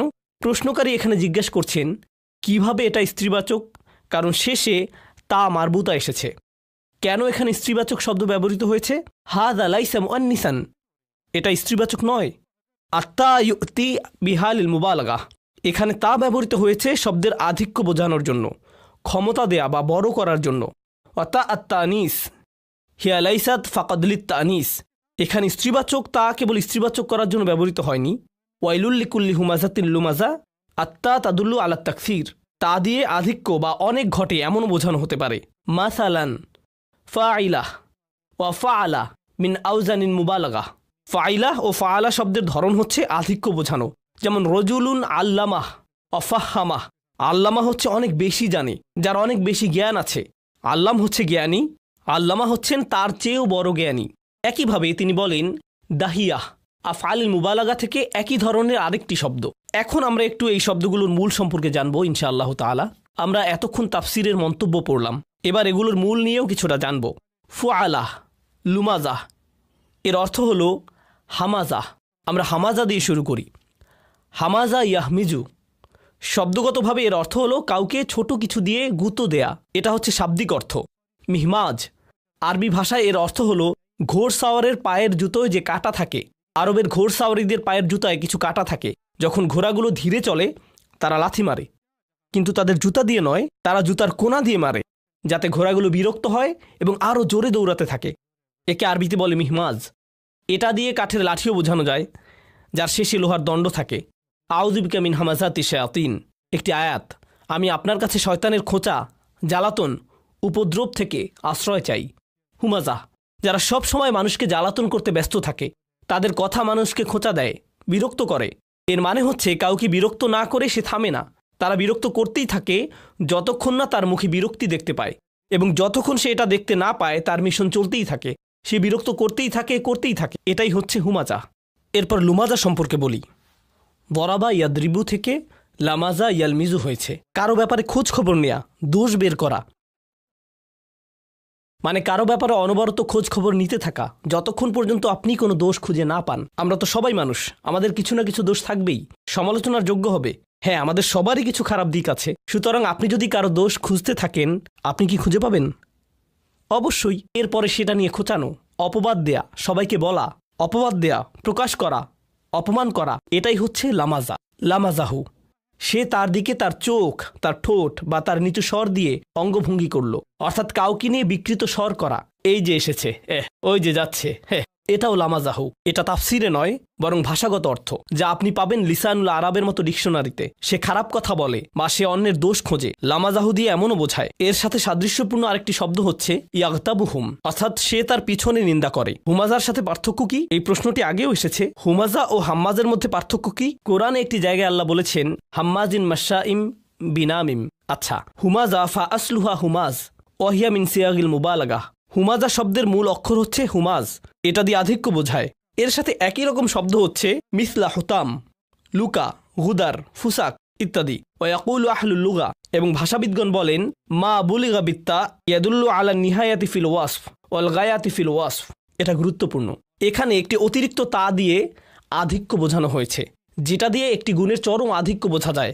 অনেক নয়, কোনো গুণের চরম পর্যায়, এবং তারা ওই গুণের প্রতি আচ্ছন্ন হয়ে থাকে। আল কিয়ামাহ, আত্তাম্মাহ, আসসাখা, আল কারিআহ। এগুলোর শেষে কি আছে? চরম মাত্রার দাঁড়ানোকে কিয়াম বলে না, কি বলে? কিয়ামাহ, তাই না? তাই এই গুণগুলো এসেছে চরম মাত্রা বোঝাতে। হাফাজাত তানিস লিল মুবালাগাহ ইয়াস্তিস তানিস, স্ত্রীবাচক করার কারণ হলো আধিক্য বোঝানো, কিন্তু মূলত এর চরম মাত্রাকে নির্দেশ করার জন্য। এখন এই সূরাটি হচ্ছে জাহান্নামের সর্বশেষ আলোচনা, তাই এখানে সব কিছু আলোচনা করা হয়েছে সবচেয়ে শেষ বা চূড়ান্ত রূপে। তাই হুমাজা লুমাজা শেষে হুতামা দিয়ে চূড়ান্ত পর্যায়ের ভাষাই এখানে ব্যবহৃত হয়েছে। আর যারা সবচেয়ে কঠিন শাস্তি পাবে তারা অবশ্যই সবচেয়ে চরম পর্যায়ের হুমাজ লুমাজ করেছে, যাতে এই শব্দগুলোর কার্যকারিতা প্রমাণ হয়। ওয়াল হুতামা হিয়া বিনাফসি সিগাতি হুমাজা ওয়াহিয়া সিগাত মুবালাগা লিজালিক নাসাবা ইউজকার বুলুগুহুম আন নিহায়া। বলা হয়েছে হুতামা একই ধরনের শব্দ, শাস্তিও তেমনই হবে যে মাপের অপরাধ হবে তার সাথে সঙ্গতিপূর্ণ, যা হাম্মাজের বিপরীত। হাম্মাজ শব্দটি অন্য জায়গায় এসেছে, আসুন এদের পার্থক্য কি সেটা দেখি। ইদান নাহনু আমাম সিগাতাইন, এখন আমরা দেখতে পাচ্ছি কোরআনে দুই ধরনের শব্দ বর্ণিত হয়েছে লিল মুবালাগা, আধিক্য বোঝাতে। হিদাহুমা তাদুল্লু আলাল মুজাওয়ালা, এদের একটি দিয়ে বোঝায় যে পেশাগতভাবে করা হয় বা ধারাবাহিকভাবে করা হয়ে থাকে, যা চমৎকারভাবে করা হয়ে থাকে, অর্থাৎ কেউ কোনো বিষয়ে খুবই পারদর্শী, তখন এই ধরনের শব্দ ব্যবহৃত হয়। ফাল, যেমন খাব্বাজ, যে খুব ভালো রুটি বানায়, রুটিওয়ালা। খাইয়াত, সে খুব ভালো বানায়। যে উপহার দেয় খুব ভালো তাকে বলে ওয়াহাব। ওয়াহাবা মানে যে উপহার দেয়, কিন্তু উপহার দেয় যে খুবই ভালো তাকে বলে ওহাব। এখন হাম্মাজ বলা হয় তাকে, এখন হাম্মাজ এমন কাউকে বলা হয় না যে শুধুমাত্র মানুষের দোষ খুঁজে বেড়ায় বা সমালোচনা করে, এমন কাউকে না, বরং যার পেশায় মানুষের ভুল ধরা, সে হয়তো টিভি শো করে সমালোচনা করে, সেই হাম্মাজ যে বারবার এটা করতে থাকে এবং সে এতে খুবই দক্ষ হয়ে ওঠে। কেন এমন শব্দ ব্যবহৃত হয়েছে শুনুন। ওয়ালা তুতিআ কুল্লা হাল্লাফিম মাহিন হাম্মাজিম মাশশাইম বিন নামিম মান্নাঈ লিল খায়রি মুতাদ্দিন আসিম উতুলিন বা'দা যালিকা জানিম আন কানা যা মালিন ওয়া বানিন। এখানে সমান্তরালভাবে বর্ণনা এসেছে, যখন হুমাজা এসেছে মাল শব্দটি এসেছে, তাই না? সূরা হুমাজায় হুমাজা শব্দটি এসেছে, একই সাথে মাল শব্দটি এসেছে। আল্লাযী জামা মালান, যখন হাম্মাজ শব্দটি এসেছে তখনও আন কানা যা মালিন ওয়া বানিন। এখানে ধারাবাহিকতা রক্ষা করা হয়েছে, দুইটি জায়গাতেই মাল শব্দটি এসেছে। কিন্তু এখানে আরেকটি বিষয় হচ্ছে, এই সূরায় তাদেরকে নিয়ে বলা হচ্ছে যাদের প্রতিনিয়ত রাসূল সাল্লাল্লাহু আলাইহি ওয়াসাল্লামের কাজের সমালোচনা ও দোষ ত্রুটি খুঁজে বের করার জন্য নিয়োগ দেওয়া হয়েছিল, অনবরত তাকে পাগল বলা, বিভিন্ন ধরনের অপবাদ দেয়া ইত্যাদি। সূরার শুরুতে এসেছে নুন ওয়াল কলামি ওয়া মা ইয়াসতুরুন মা আনতা বিনিআমাতি রাব্বিকা বিমাজনুন, তাই না? কুরাইশদের মধ্যে নিয়োগপ্রাপ্ত কিছু লোক ছিল যারা সমালোচনা করতে খুবই পারদর্শী ছিল, ঠাট্টা মশকরা করতে। তাদেরকে রাসূল সাল্লাল্লাহু আলাইহি সাল্লামের নিন্দা করতে নিয়োগ দেওয়া হয়েছিল। আল্লাহ রাসূল সাল্লাল্লাহু আলাইহি সাল্লামকে বললেন, এদের কথায় কোনো ভ্রুক্ষেপ করবেন না, এদের নিয়ে ভাববেন না, আপনি আপনার কাজ করে যান। লা তুতিআ কুল্লা হাল্লাফিম মাহিন হাম্মাজিন মাশশাইন বিনামিম, তাদের দক্ষতার দিকটি হাম্মাজ শব্দে ফুটে উঠেছে। সূরা হুমাজায় তাদের স্তর তুলে ধরা হয়েছে, এই সূরায় এই বিষয়ে তাদের দক্ষতা ফুটিয়ে তোলা হয়েছে। সেই সাথে তাআমুল মা আন্নাস, এটা বলেছেন ডক্টর ফাদল সালেহ আস-সামিরাই। তিনি বলেন সূরা কলমে মূলত মানুষের ব্যাপারে বর্ণনা এসেছে, যেহেতু এখানে সেই সব লোকের ব্যাপারে বারবার বলা হচ্ছে তাই বিষয়টি বিশেষভাবে তাৎপর্যপূর্ণ। ওয়াইলুন ফিহা মাআনিদ দুআ, আমরা এই ব্যাপারে ইতিমধ্যে জেনেছি যে ওয়াইল দিয়ে প্রার্থনা বা অভিশাপ বোঝায়, এই ক্ষেত্রে অভিশাপ বোঝায়। ওয়াইদা কানা ফিহা মাআনিদ দুআ ইয়াসুহ আম তাবদা আল জুমলা ইসমিয়াহ বিহা মিসলা কলিহি তাআলা সালামুন আলাইকুম। আমরা এটা পড়ে ফেলেছি, সুতরাং আমরা সামনে আগাই। ওকে, এখন আমার নিজের মন্তব্য। ব্যাকরণগত দিকগুলো পড়ার পর এই পয়েন্টগুলো আমি অন্যান্য জায়গায় পড়েছি, তাই আমি চেয়েছি এগুলো আমার নোটে রাখতে। প্রথম পয়েন্ট, ওয়াইল শব্দের তানভিন দিয়ে কিছু বিষয় কল্পনার জন্য ছেড়ে দেওয়া হয়েছে, এটা হলো আমার প্রথম মন্তব্য। জুমলা ইসমিয়ায় যখন কোনো শব্দের শেষে তানভিন থাকে এর অর্থ এতে আরও ব্যাখ্যার প্রয়োজন আছে, এটা একটি অর্থেই সীমাবদ্ধ নয়। উদাহরণস্বরূপ ধরুন উজুহু ইয়াওমাইযিন নাযিরা, কিছু মুখমণ্ডল, কিন্তু তখন প্রশ্ন জাগে বাকি মুখমণ্ডলের কি হবে? তাই আয়াতের পরের অংশে আমরা দেখি অন্যান্য মুখমণ্ডলের কি হবে, বাসিরাতুন তাজুন্নু ইউফআলা বিহা ফাকিরাহ ইত্যাদি। যদি আপনি বাক্যটি মাআরিফ দিয়ে শুরু করেন তাহলে এতে আর কিছুই বাকি থাকে না, কিন্তু যদি নাকিরা দিয়ে বাক্য শুরু হয় কিছু অংশ বাকি থেকে যায়, আরও কিছু বাকি থাকে। তো এই ওয়াইল শব্দটির আরও কিছু অর্থ আছে, একটা সাধারণ অর্থ, আরেকটি বিশেষ হচ্ছে এটা এক বছর নয়। এটা বোঝাটা খুবই গুরুত্বপূর্ণ। আপনারা জানেন যে কোরআনে ফাহিশা এবং আল ফাহিশা এর মধ্যে পার্থক্য রয়েছে। আল্লাহ তাআলা কোরআনে ফাহিশা শব্দটির ব্যবহার করেছেন, আবার তিনি আল ফাহিশা শব্দটিও ব্যবহার করেছেন। ওয়াল্লাযীনা ইযা ফাআলু ফাহিশাতান, এখানে আল নেই। ওয়াল্লাতি ইয়াতিনাল ফাহিশাতা মিন নিসাইকুম। ফাহিশা দিয়ে যে কোনো ধরনের নির্লজ্জতা বোঝানো হতে পারে। এটা চোখ দিয়ে হতে পারে, কান দিয়ে হতে পারে, হাত বা অন্য কোনো অঙ্গ দিয়ে হতে পারে। আল ফাহিশা হচ্ছে চূড়ান্ত পর্যায়ের নির্লজ্জতা, যেটা হচ্ছে জিনা। এই দুইয়ের মধ্যে পার্থক্য আছে। এখন ওয়াইলুন দিয়ে সব রকমের দুর্ভোগ বোঝায়, আর আল ওয়াইল দিয়ে নির্দিষ্ট কোনো প্রকারের দুর্ভোগ বোঝায়। তাহলে কোনটি বড় দুর্ভোগ? ওয়াইল হচ্ছে বড় দুর্ভোগ, কারণ এতে আল নেই। কুল শব্দটি একই বাক্য দুইটি ভাগে বিভক্ত হওয়ার কারণে এখানে দুইটি বিষয় ঘটেছে। ওয়াইলুল্লি কুল্লি হুমাসাতিল লুমাসা আল্লাযী জামা মালা ওয়া আদ্দাদা। একই বাক্য কিন্তু দুইটি আয়াতে বিভক্ত। কুল শব্দটি দিয়ে বোঝা যায় যে এটা কেবলমাত্র একজন বা দুইজন মানুষের মধ্যে সীমাবদ্ধ নয়, বা এটা কেবলমাত্র ওয়ালিদ ইবনে মুগিরা, আখনাস ইবনে শুরাইককে নিয়ে বলা হচ্ছে না। কেন? কারণ কুল কি? কারণ কুল অর্থ কি? যে কেউ, যারা করবে তারা সবাই, যে বা যারা এমন আচরণ করবে প্রত্যেককেই এই তালিকায় যুক্ত হবে। এরপর এসেছে আল্লাযী শব্দটি। সাধারণত যদি আপনি এমন কিছু বর্ণনা করেন যা নাকিরা অর্থাৎ প্রচলিত, সেসব ক্ষেত্রে আল্লাযী শব্দটি ব্যবহৃত হয় না, কারণ আল্লাযী দিয়ে নির্দিষ্ট বোঝায়, সুনির্দিষ্ট বোঝায়। তাই এখানে আল্লাযী শব্দটি ব্যবহৃত হয়েছে বাদাল হিসেবে, অর্থাৎ এটা দিয়ে দ্বিতীয় দল বোঝাচ্ছে। তাহলে আমরা বুঝতে পারলাম এর দুইটি তাৎপর্য রয়েছে। প্রথমত, এর পরবর্তী আয়াতটিতে হুমাজা ও লুমাজার ব্যাখ্যা করা হয়েছে, অথবা পরবর্তী আয়াতটিতে অন্য কোনো দলের কথা বলা হয়েছে যারা ওয়াইলের মুখোমুখি হবে। অর্থাৎ এখানে একটি দলে দুইটি বৈশিষ্ট্য থাকতে পারে, হুমাজা লুমাজা এবং আল্লাযী জামা মালান। এই মিলিয়ে একটি দলের দুইটি বৈশিষ্ট্য থাকতে পারে, অথবা এখানে দুইটি আলাদা দলের কথা বলা হয়েছে। তাই একটিকে বাদাল হিসেবে এভাবে পড়া যেতে পারে, ওয়াইলুন লিল্লাযী জামা মালান ওয়া আদ্দাদা। বাদাল মানে হুমাজা ও লুমাজা। আও ওয়াইলুল লিকুল্লি জামা, আসলে কুল নয়, বাদাল মিন কুল। ওয়াইলুল লিল্লাযী জামা মালান ওয়া আদ্দাদা। মোদ্দা কথা হচ্ছে, পরবর্তী আয়াতে যাওয়ার আগে বিষয়টি যদি আপনি এখনো বুঝে না থাকেন, এর মূল কথাটি হলো হুমাজা ও লুমাজার ব্যাপারে যে বর্ণনা এসেছে, বিষয়টি ভালোভাবে বোঝাতে আমি কিছু বাংলা শব্দ নির্বাচন করেছি। যে নিজেকে শ্রেষ্ঠ ভাবে, অহংকারী, অন্যের প্রতি সহানুভূতি নেই, সমালোচক, পেছনে দোষ বলে, নিজেকে নিয়ে থাকে, কঠোর, সম্মান দিতে জানে না, অন্যকে বিরক্ত করে, অশ্লীল, বোধবুদ্ধি নেই, কথায় কাজে মিল নেই, চলাফেরা বা পোশাক পরিচ্ছদে ঔদ্ধত্য, এই সবই হুমাজা ও লুমাজা।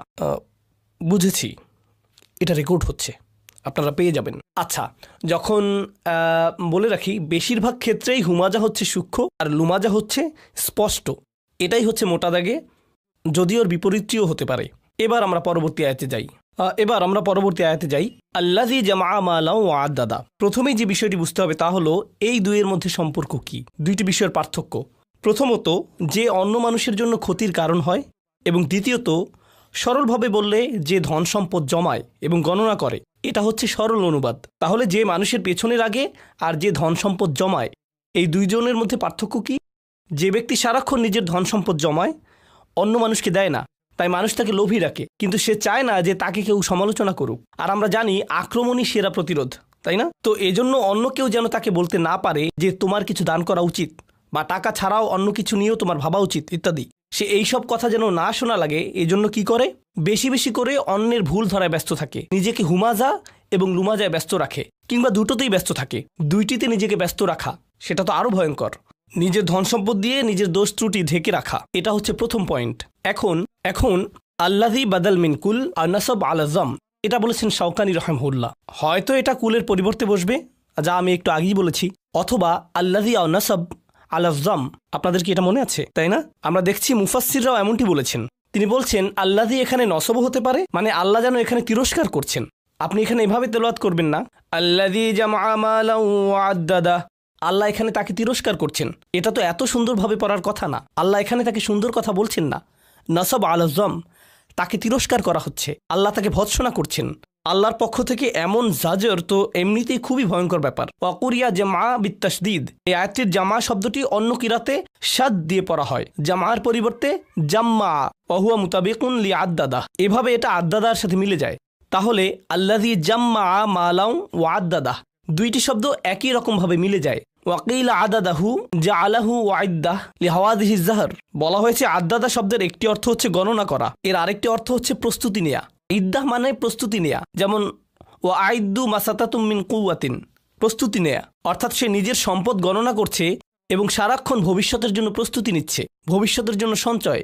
এটা আমার এই কাজের টাকা আর এটা আমার সেই কাজের টাকা, এভাবেই তো সঞ্চয় করা হয়, তাই না?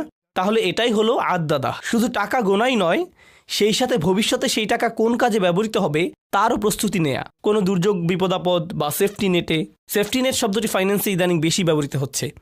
তো ফারাক আন্না জামা বিত্তাশদীদ ইউফিদু আন্নাহু জামাহু মিনহা হুনা ওয়াহা হুনা। যদি আপনি এভাবে পড়েন জাম্মা, এর অর্থের কি পার্থক্য হয়? এর অর্থ দ্বারায় এটা দিয়ে বোঝায় যে সে এখানে সেখানে থেকে সম্পদ আয় করে, যেখান থেকে আসুক তাতে কোনো সমস্যা নেই। সে সারাক্ষণ শুধু বেশি টাকা উপার্জনের চিন্তায় থাকে, যাতে অনেক অনেক বেশি টাকা জমানো যায়। ও আন্নাহু লাম ইয়াজমাহু ফি ইয়াউমিন ওয়াহিদ, এমন নয় যে সে এইসব সম্পদ একদিনই কামিয়েছে।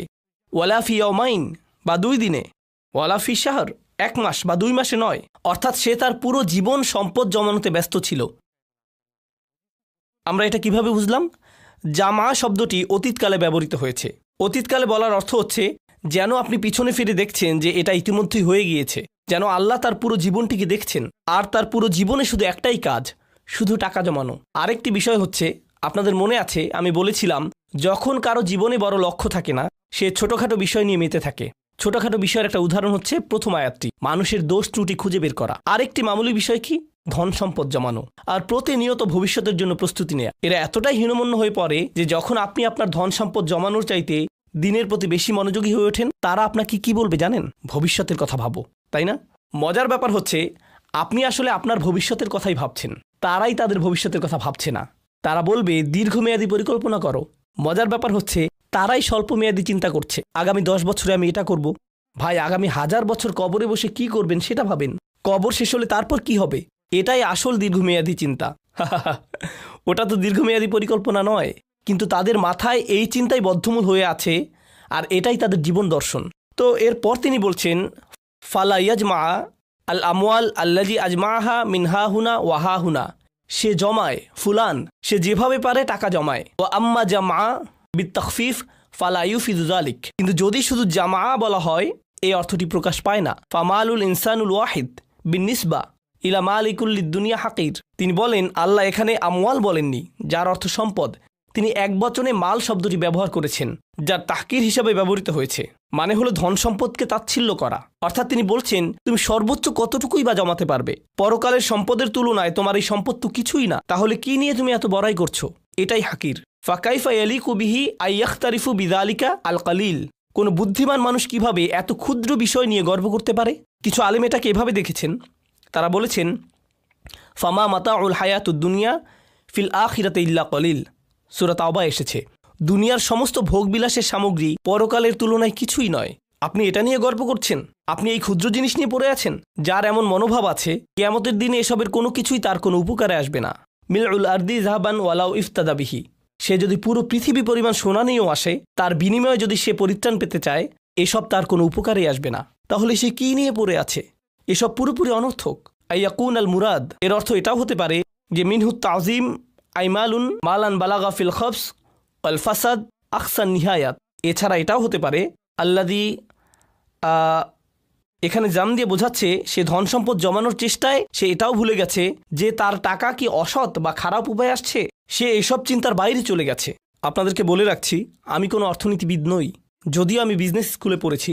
সেখানে আমি কোটি কোটি টাকার কোম্পানিতে যে ধরনের ইন্টারন্যাশনাল বিজনেস হয় এবং সেগুলো কিভাবে চলে তা সম্পর্কে জেনেছি। মাথা নষ্ট হওয়ার মতো ব্যাপার। টাকার জন্য মানুষ কোন পর্যায়ের শোষণ করে, অর্থের জন্য মানুষ কোন পর্যায়ে শোষণ করে, এটা কল্পনার বাইরে। আমরা যে ফ্যাক্টরিগুলো দেখি, আমরা বিভিন্ন গল্প শুনেছি যেসব ফ্যাক্টরিতে শিশুশ্রম হয়ে থাকে, তারা বিভিন্ন প্রোডাক্ট বানায় যেগুলো আমেরিকার সেরা শপিং মলগুলোতে পাওয়া যায়। তারা এসব বানায় আর শিশুদেরকে এসব বানানোর কাজে ব্যবহার করা হয়। কিন্তু যদি শিশুদেরকে এসব থেকে বের করার চেষ্টা করা হয়, তারা কিছু টাকা বরাদ্দ রেখেছে যাতে স্থানীয় গুন্ডারা তাদের ফ্যাক্টরি পাহারা দিতে পারে, যেন শিশুরা কাজ করতে পারে। এটা তাদের ব্যবসার পরিকল্পনাতেই থাকে। যতক্ষণ না জাতিসংঘ বা অন্য কেউ তাদের কাজে ব্যাঘাত ঘটায়, তারা এটা চালাতেই থাকে। এছাড়া স্থানীয় রাজনীতিবিদদের কিছু টাকা দিলে তারা এটা নিশ্চিত করবে যেন এটা কেউ না জানে, কোনো মিডিয়া এটা যেন নিউজ করতে না পারে বা কোনো তথ্য প্রমাণ না থাকে, ইত্যাদি ইত্যাদি। এভাবে তারা কিছু টাকার জন্য অন্যায়ের চূড়ান্ত সীমায় পৌঁছে যায়। শুধুমাত্র এই দেশেই এই লোভের কারণে কত ধরনের শোষণ হচ্ছে আপনারাই দেখুন। আটলান্টিকের কথা বাদই দিলাম, তাদের এই লোভের কারণে কত মানুষ তাদের ঘর বাড়ি হারিয়েছে। এর কারণে পুরো অর্থনীতিতে ধস পড়েছে। এখন তারা টিভিতে এটা নিয়ে পুরো একটা NPR শো করে বলছে যে হার্ভার্ড বিজনেস স্কুল NYU নাকি এমন অনৈতিক ব্যবসা শেখাচ্ছে যার মূল কথা হচ্ছে যেভাবেই হোক টাকা বানানো। এর শেষ কথাই হলো লাভ করা। লাভ করতে গিয়ে মানুষের উপকার হোক বা না হোক, দেশের অর্থনীতি ধসে পড়ুক, 10 বছর পরে কি অবস্থা দাঁড়াবে, এসব কিছু না ভেবে শুধু নিজের কথা ভাবলেই চলবে। এখন এর বাইরে আরেকটি ব্যাপার চিন্তা করুন, এটা হচ্ছে ডোনাল্ড ট্রাম্প মানসিকতা। ডোনাল্ড ট্রাম্প হচ্ছেন খুবই প্রভাবশালী ব্যক্তি, কয়েকশো কোটি ডলারের মালিক। তার নিজের টিভি শো আছে যেখানে সে প্রচার করে যে কিভাবে উদ্যোক্তা হওয়া যায়। মোদ্দা কথা হচ্ছে সব কিছুর ঊর্ধ্বে তিনি একজন রিয়েল এস্টেট ব্যবসায়ী। আপনারা তো জানেন সমাজে রিয়েল এস্টেট কিভাবে কাজ করে। আপনি কিনতে পারেন, আপনি কেনেন, কিন্তু আপনি এর জন্য মূল্য দেননি। আপনি ক্রেডিট পেয়েছেন, আপনি পুরোটা দেননি, আপনি সীমিত কিছু অর্থ দিয়েছেন। এরপর আপনার ক্রেডিট জমা হচ্ছে, এবার আপনার ক্রেডিট জমা হচ্ছে, এটা দিয়ে আপনি আবার কিনতে পারবেন, আপনি হয়তো ভাড়া দিবেন। এভাবে আপনি আপনার সাম্রাজ্য বাড়াতে থাকেন। এখন যদি ডোনাল্ড ট্রাম্পের মতো কোটিপতি, যদি তার সমস্ত সম্পত্তির জন্য টাকা পরিশোধ করতে হতো, সে কি এখন কোটিপতি হতে পারত? না। তার চিন্তা কি ছিল? তার চিন্তা ছিল আমি কয়দিন বাঁচব, আগামী 50 বছর, 60 বছর, 100 বছর, আমি কয়দিন বাঁচব, আমি কোটিপতি হিসেবে বাঁচব। এরপর যদি আমার পাওনা পরিশোধ না হয়, কি এসে যায়, আমি আমার জীবন উপভোগ করে নিয়েছি। এভাবে তার পুরো পাওনা গিয়ে পড়বে তার পরবর্তী প্রজন্মের উপর। তার কোনো মাথা ব্যথা নেই। তখন ডলারের মূল্য কমে গেলে খুচরা বিক্রেতারা ক্ষতির মধ্যে পড়ল, কিন্তু এতে তাকে দোষ দেওয়া যাবে না। সে তার মতো জীবন উপভোগ করে নিয়েছে। অর্থাৎ শুধুমাত্র নিজের কথা ভাবো, যা মালান ও আদাদা। এটাই হচ্ছে পুঁজিবাদী চিন্তার মূল কথা এটাই। এখন এর সাথে একজন মুসলিমের চিন্তার পার্থক্য কি? ছোট একটা উদাহরণ দিই, কারণ এটা অর্থনীতির সাথে সম্পর্কিত বিষয়। একটা বাড়ি, আপনারা জানেন যে এই দেশে একটি বাড়ির মালিক হওয়া বড় একটি বিষয়। এর মূল্য বাড়ে, কখনো কমে, ইত্যাদি। আমি আপনাদেরকে খুবই সাধারণভাবে বোঝাবো যাতে একটা স্কুলের বাচ্চাও এটা বুঝতে পারে। ধরুন 100 বছর আগে কেউ একটা বাড়ি কিনলো, নিউ ইয়র্কের পাশে কেউ একটা বাড়ি কিনলো। ধরা যাক সে এটা 50,000 টাকা দিয়ে কিনেছে। সে এটা ক্যাশ টাকায় কেনেনি, সে এটা লভ্যাংশ দিয়েও কেনেনি, সে ব্যাংক লোন নিয়ে কিনেছে। তাহলে সে 30 বছর ধরে 50,000 নয়, সে কত টাকা দিয়েছে? 1,50,000। এখন তারা যদি এটা বিক্রি করতে চায়, তারা কি এটা 60,000-এ বিক্রি করবে? না, তারা এটা 1,50,000-এ কিনেছে, তাই তারা অন্তত 2,50,000 বেচতে চাইবে। ধরা যাক তারা এটা 2,50,000-এ বেচল। এখন একজন ক্রেতা 2,50,000-এ কিনে নিল, কিন্তু সেও এটা ক্যাশ টাকায় কিনেনি। কীভাবে কিনেছে? ক্রেডিটের মাধ্যমে। তাহলে সেও 2,50,000 দেয়নি, সেও 30 বছরে 4 লাখ বা 5 লাখ টাকায় কিনেছে। যখন সে এটা বিক্রি করতে যাবে, এর মূল্য বাড়তে থাকবে। তাহলে এখানে যা ঘটল, প্রথমত মুদ্রার মূল্য কমে গেল, দ্বিতীয়ত যারা 100 বছর আগে একটা বাড়ি যে টাকায় কিনেছিল, পরবর্তী প্রজন্মের মানুষেরাও কি একই দামে কিনতে পারবে? না। তাহলে আপনি পরবর্তী প্রজন্মের জন্য এটা অনেক অনেক অনেক কঠিন করে ফেললেন। এটাই রিবা, এটাই যা মালান ও আদাদা। এটা পরবর্তী প্রজন্মের জন্য সমস্যা তৈরি করে। এখন আসুন এর সাথে একজন মুসলিমের মানসিকতার তুলনা করি। একজন মুসলিমের মানসিকতা হলো একজন বৃদ্ধের জন্য যে প্রায় কবরের কাছাকাছি চলে গিয়েছে, সে তার বীজ বপন করে যাবে যাতে গাছ বাড়তে পারে। আপনি বলবেন গাছ বাড়লে লাভ কি? আপনি তো ততদিন বেঁচেই থাকবেন না। সে বলবে না, এটা একদিন কাউকে না কাউকে ছায়া দেবে, সেটা হবে আমার জন্য সাদাকায়ে জারিয়া। এটাই হচ্ছে একজন মুসলিমের মানসিকতা। এমনই হওয়া উচিত। আমরা চিন্তা করব কিভাবে ভবিষ্যৎ প্রজন্ম উপকার পায়। খাও দাও, ফুর্তি করো আর মরে যাও, এমন না। এখানেই আমাদের চিন্তা আলাদা। আর এটাই আসলে আমরা যখন অধ্যয়ন করব, আমরা কেবল এটা ভাববো না যে 1400 বছর আগে কি হয়েছে। এগুলো আমাদের সময়েরই বাস্তবতা, এগুলো আমাদের সময়ের অনেক বড় সমস্যা। দুর্ভাগ্যজনকভাবে মুসলিম হয়েও আমরা যেন পুঁজিবাদী ব্যবস্থার অন্ধকার কালো থাবায় জড়িয়ে পড়েছি। আমরা নিজেরাই কুৎসিত ও বাজে রকমের পুঁজিবাদী হয়ে গিয়েছি। আমরা এখন আর মানুষের পরোপকারের কথা, সমাজের ভালোর কথা ভাবি না, তাই না? আমরা যা মালান ও আদাদার মধ্যে অন্তর্ভুক্ত হয়ে গিয়েছি। আল্লাহ আমাদের সবাইকে এ থেকে রক্ষা করুন, যাতে আমরা এই কদর্য থেকে বের হতে পারি। আচ্ছা আদাত্তু শাই লিকাদা ও আদাত্তু ইদা আমসাকতুহু লাহু ওয়া জাআলতুহু ইদ্দাহ ওয়া দাখিরা লিহাওয়াদিহি দাহর ওয়া সানিয়া আদাদাহু। তিনি এখানে মূলত যা বলেছেন তা হলো, আদাদা মানে হলো প্রস্তুতি নেয়া, কিছু প্রস্তুত করা, ভবিষ্যতের কোনো বিপদাপদের জন্য, এমনও বোঝায়। আই আহসাহু আরেকটি অর্থ হলো ঠিকভাবে গণনা করা। ওয়া জাআত তাসদীদ, এতে তাসদীদ দেয়া হয়েছে। ওয়া আদাদাহ, এতে তাসদীদ রয়েছে। তাসদীদের মাহাত্ম্য কি? ইয়াদুল্লু লিকাসিরাতিল মাদুদ, এর অর্থ হলো অনেক বেশি গণনা করা। সে সব সময় গণনায় ব্যস্ত থাকে এবং সে অনেক টাকা গণনা করে। সে সারাক্ষণ গুনতে থাকে। এটাও বোঝায় যে সে সারাক্ষণ গুনতে থাকে। আপনারা কি এমন কাউকে দেখেননি যে প্রতি ঘন্টায় ঘন্টায় অ্যাকাউন্টে লগ ইন করে আর টাকার পরিমাণ না দেখলে তার যেন নিঃশ্বাস বন্ধ হয়ে আসে? দেখেছেন? আমি বিজনেস স্কুলে গিয়েছি, আমার সাথে ফাইন্যান্সের ছাত্ররা বসেছিল। ওদের মেজর ছিল ফাইন্যান্স, তবে তারা মুসলিম ছিল। আমরা লাইব্রেরিতে ছিলাম। ওরা কি করছিল? ওরা শিখছিল কিভাবে স্টকে ইনভেস্ট করতে হয়। তারা সারাক্ষণ কি নিয়ে ব্যস্ত ছিল? ওহ, এই তো বেড়ে গেল, ওহ এই আবার কমে গেল, ওহ যেন কেউ তাদের শরীরে সারাক্ষণ ইলেকট্রিসিটি লাগিয়ে দিয়েছে। তারা তাদের ট্রেডিং অ্যাকাউন্টে ওহ ইয়াতাখাব্বাসতুহু শাইতান মিনাল মাস, আল্লাহ বলেন যেন শয়তান তাদের স্পর্শ করছে, তাদের গুঁতো দিচ্ছে। ওরা অনবরত চেঁচিয়ে উঠছিল, ও মাই গড, ওহ আবার ফিরে পেয়েছি। তারা সারাক্ষণ এমন প্রতিক্রিয়া দেখাচ্ছিল। শেষে লাইব্রেরি কর্তৃপক্ষ এসে বলল, তারা বলল, না না না, আমি এখন জামউ মালিন ও আদিদ নিয়ে ব্যস্ত আছি। জামউ মালিন ও আদিদুহ। তাহলে আয়াতের প্রথম অংশে অন্যের প্রতি তার মনোভাব নিয়ে বলা হয়েছে, আর দ্বিতীয় অংশে তার নিজের প্রতি মনোভাব নিয়ে বলা হয়েছে, সে কি নিয়ে নিজেকে ব্যস্ত রাখে। মজার ব্যাপার হচ্ছে, মানুষের কাছ থেকে যা প্রত্যাশা করা হয়, মানুষ আসলে তার সম্পূর্ণ বিপরীত। আপনার অন্যের সাথে ভালো আচরণ করার কথা ছিল, নিজের জন্য টাকা না জমিয়ে অন্যকে দান করার কথা ছিল, যা আপনার কাছ থেকে প্রত্যাশা করা হয়। এখানে তার বিপরীতটাই বর্ণনা করা হয়েছে। তাহলে আদ্দাদা মানে হলো বারবার গুনতে থাকা, গণনার পুঙ্খানুপুঙ্খ হিসেব রাখা, কিংবা এর অর্থ হতে পারে ভবিষ্যতের জন্য প্রস্তুতি নেয়া। আমাদের কতটুকু সময় বাকি আছে? আমার কাছে ঘড়ি নেই। ও, আমাদের সময় আছে, আমি ধীরে সুস্থে বাকিটা শেষ করব। আচ্ছা, কেন এই দুইটি ক্ষেত্র একত্রে এসেছে এবং এই দুইয়ের মধ্যে সম্পর্ক কি, আমরা সেটা নিয়ে আলোচনা করছি। তা হলো, একটি হচ্ছে অন্যের প্রতি মনোভাব, অপরটি হলো সেই নিজের প্রতি কিভাবে সেটা। এখন একবচনে মালান শব্দটি দিয়ে কি বোঝায় আমরা সেটা জেনেছি, এবং এটা কিভাবে কারো জীবনে প্রভাব ফেলে সে সম্পর্কে জেনেছি। এবার আমরা তৃতীয় আয়াত সম্পর্কে জানব। ইয়াহসাবু আন্না মালাহু আখলাদা। ইয়াহসাবু শব্দটি হচ্ছে মিন আফআলিল কুলুব, অর্থাৎ যেসব ক্রিয়া অন্তর বোঝাতে ব্যবহৃত হয়। অর্থাৎ এখন আল্লাহ তাআলা মানসিকতার দিকটি তুলে ধরছেন, যে তার অন্তরে কি ঘটছে।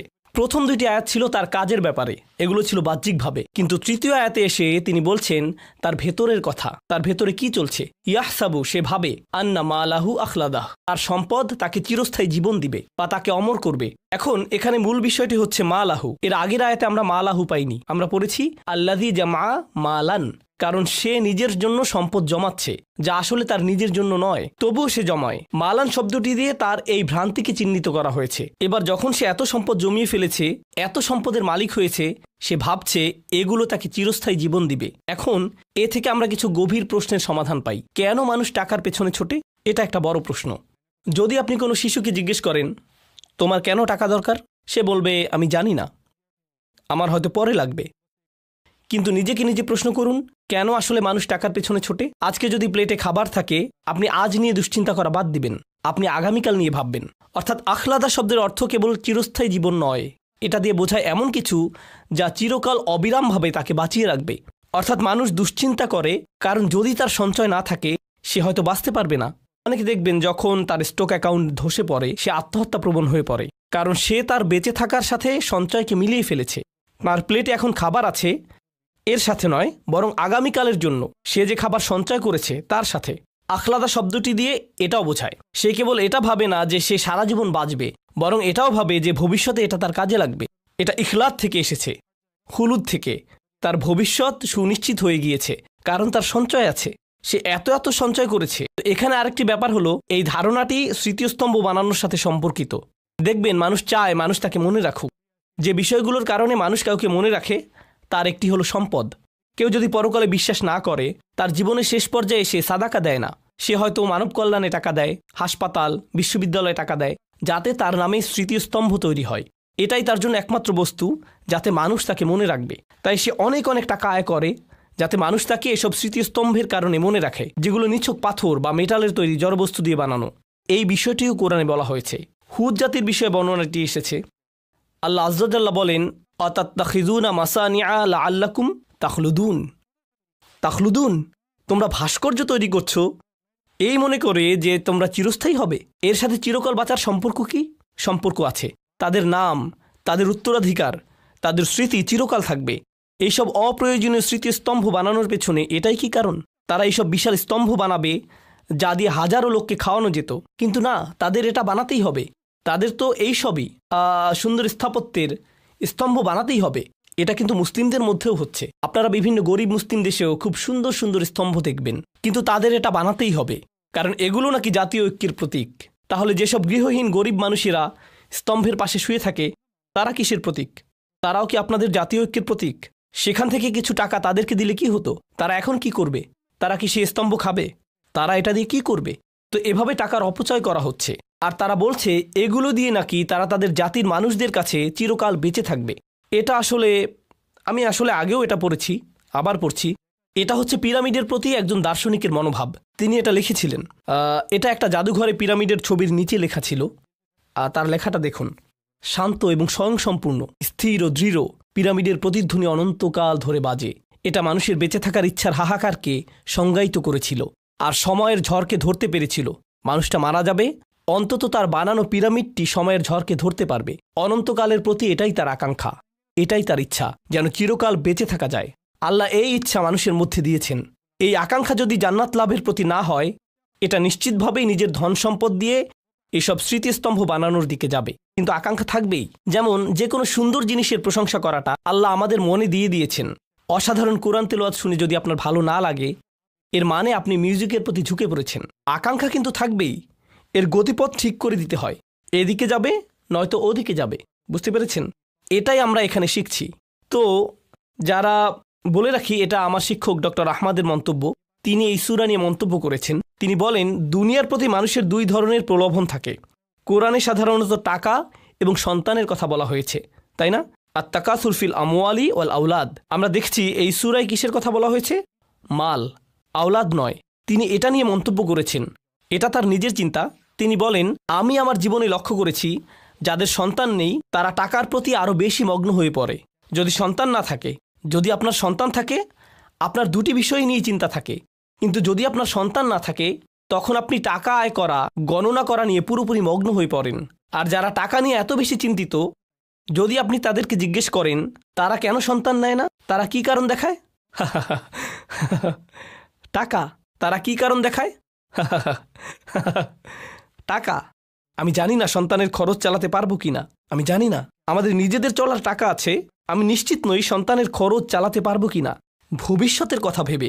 যাই হোক, ইয়াহসাবু আন্না মালাহু আখলাদা এর তাফসিরে আসি। তাওয়াল আল মালু আমলাহু, তার ধন সম্পদ তার নিরাশা বাড়াবে। ওয়ামান্নাহুল আমানিয়াল বাঈদাহ, এটা তাকে কিছু অলীক কল্পনা দিবে যা বাস্তবতা থেকে অনেক দূরে, ততক্ষণ পর্যন্ত যতক্ষণ না সে নিজেকে গভীরভাবে উদাসীন করে তোলে এবং তার মিথ্যা আশাকে প্রলম্বিত করে। ইয়াহসাবু আন্না মালাহু তারাকাহু খালিদান, সে মনে করে তার সম্পদ তাকে চিরস্থায়ী করবে। ফিদ দুনিয়া লা ইয়ামুত, এই দুনিয়ায় যেন সে কখনো মরবে না।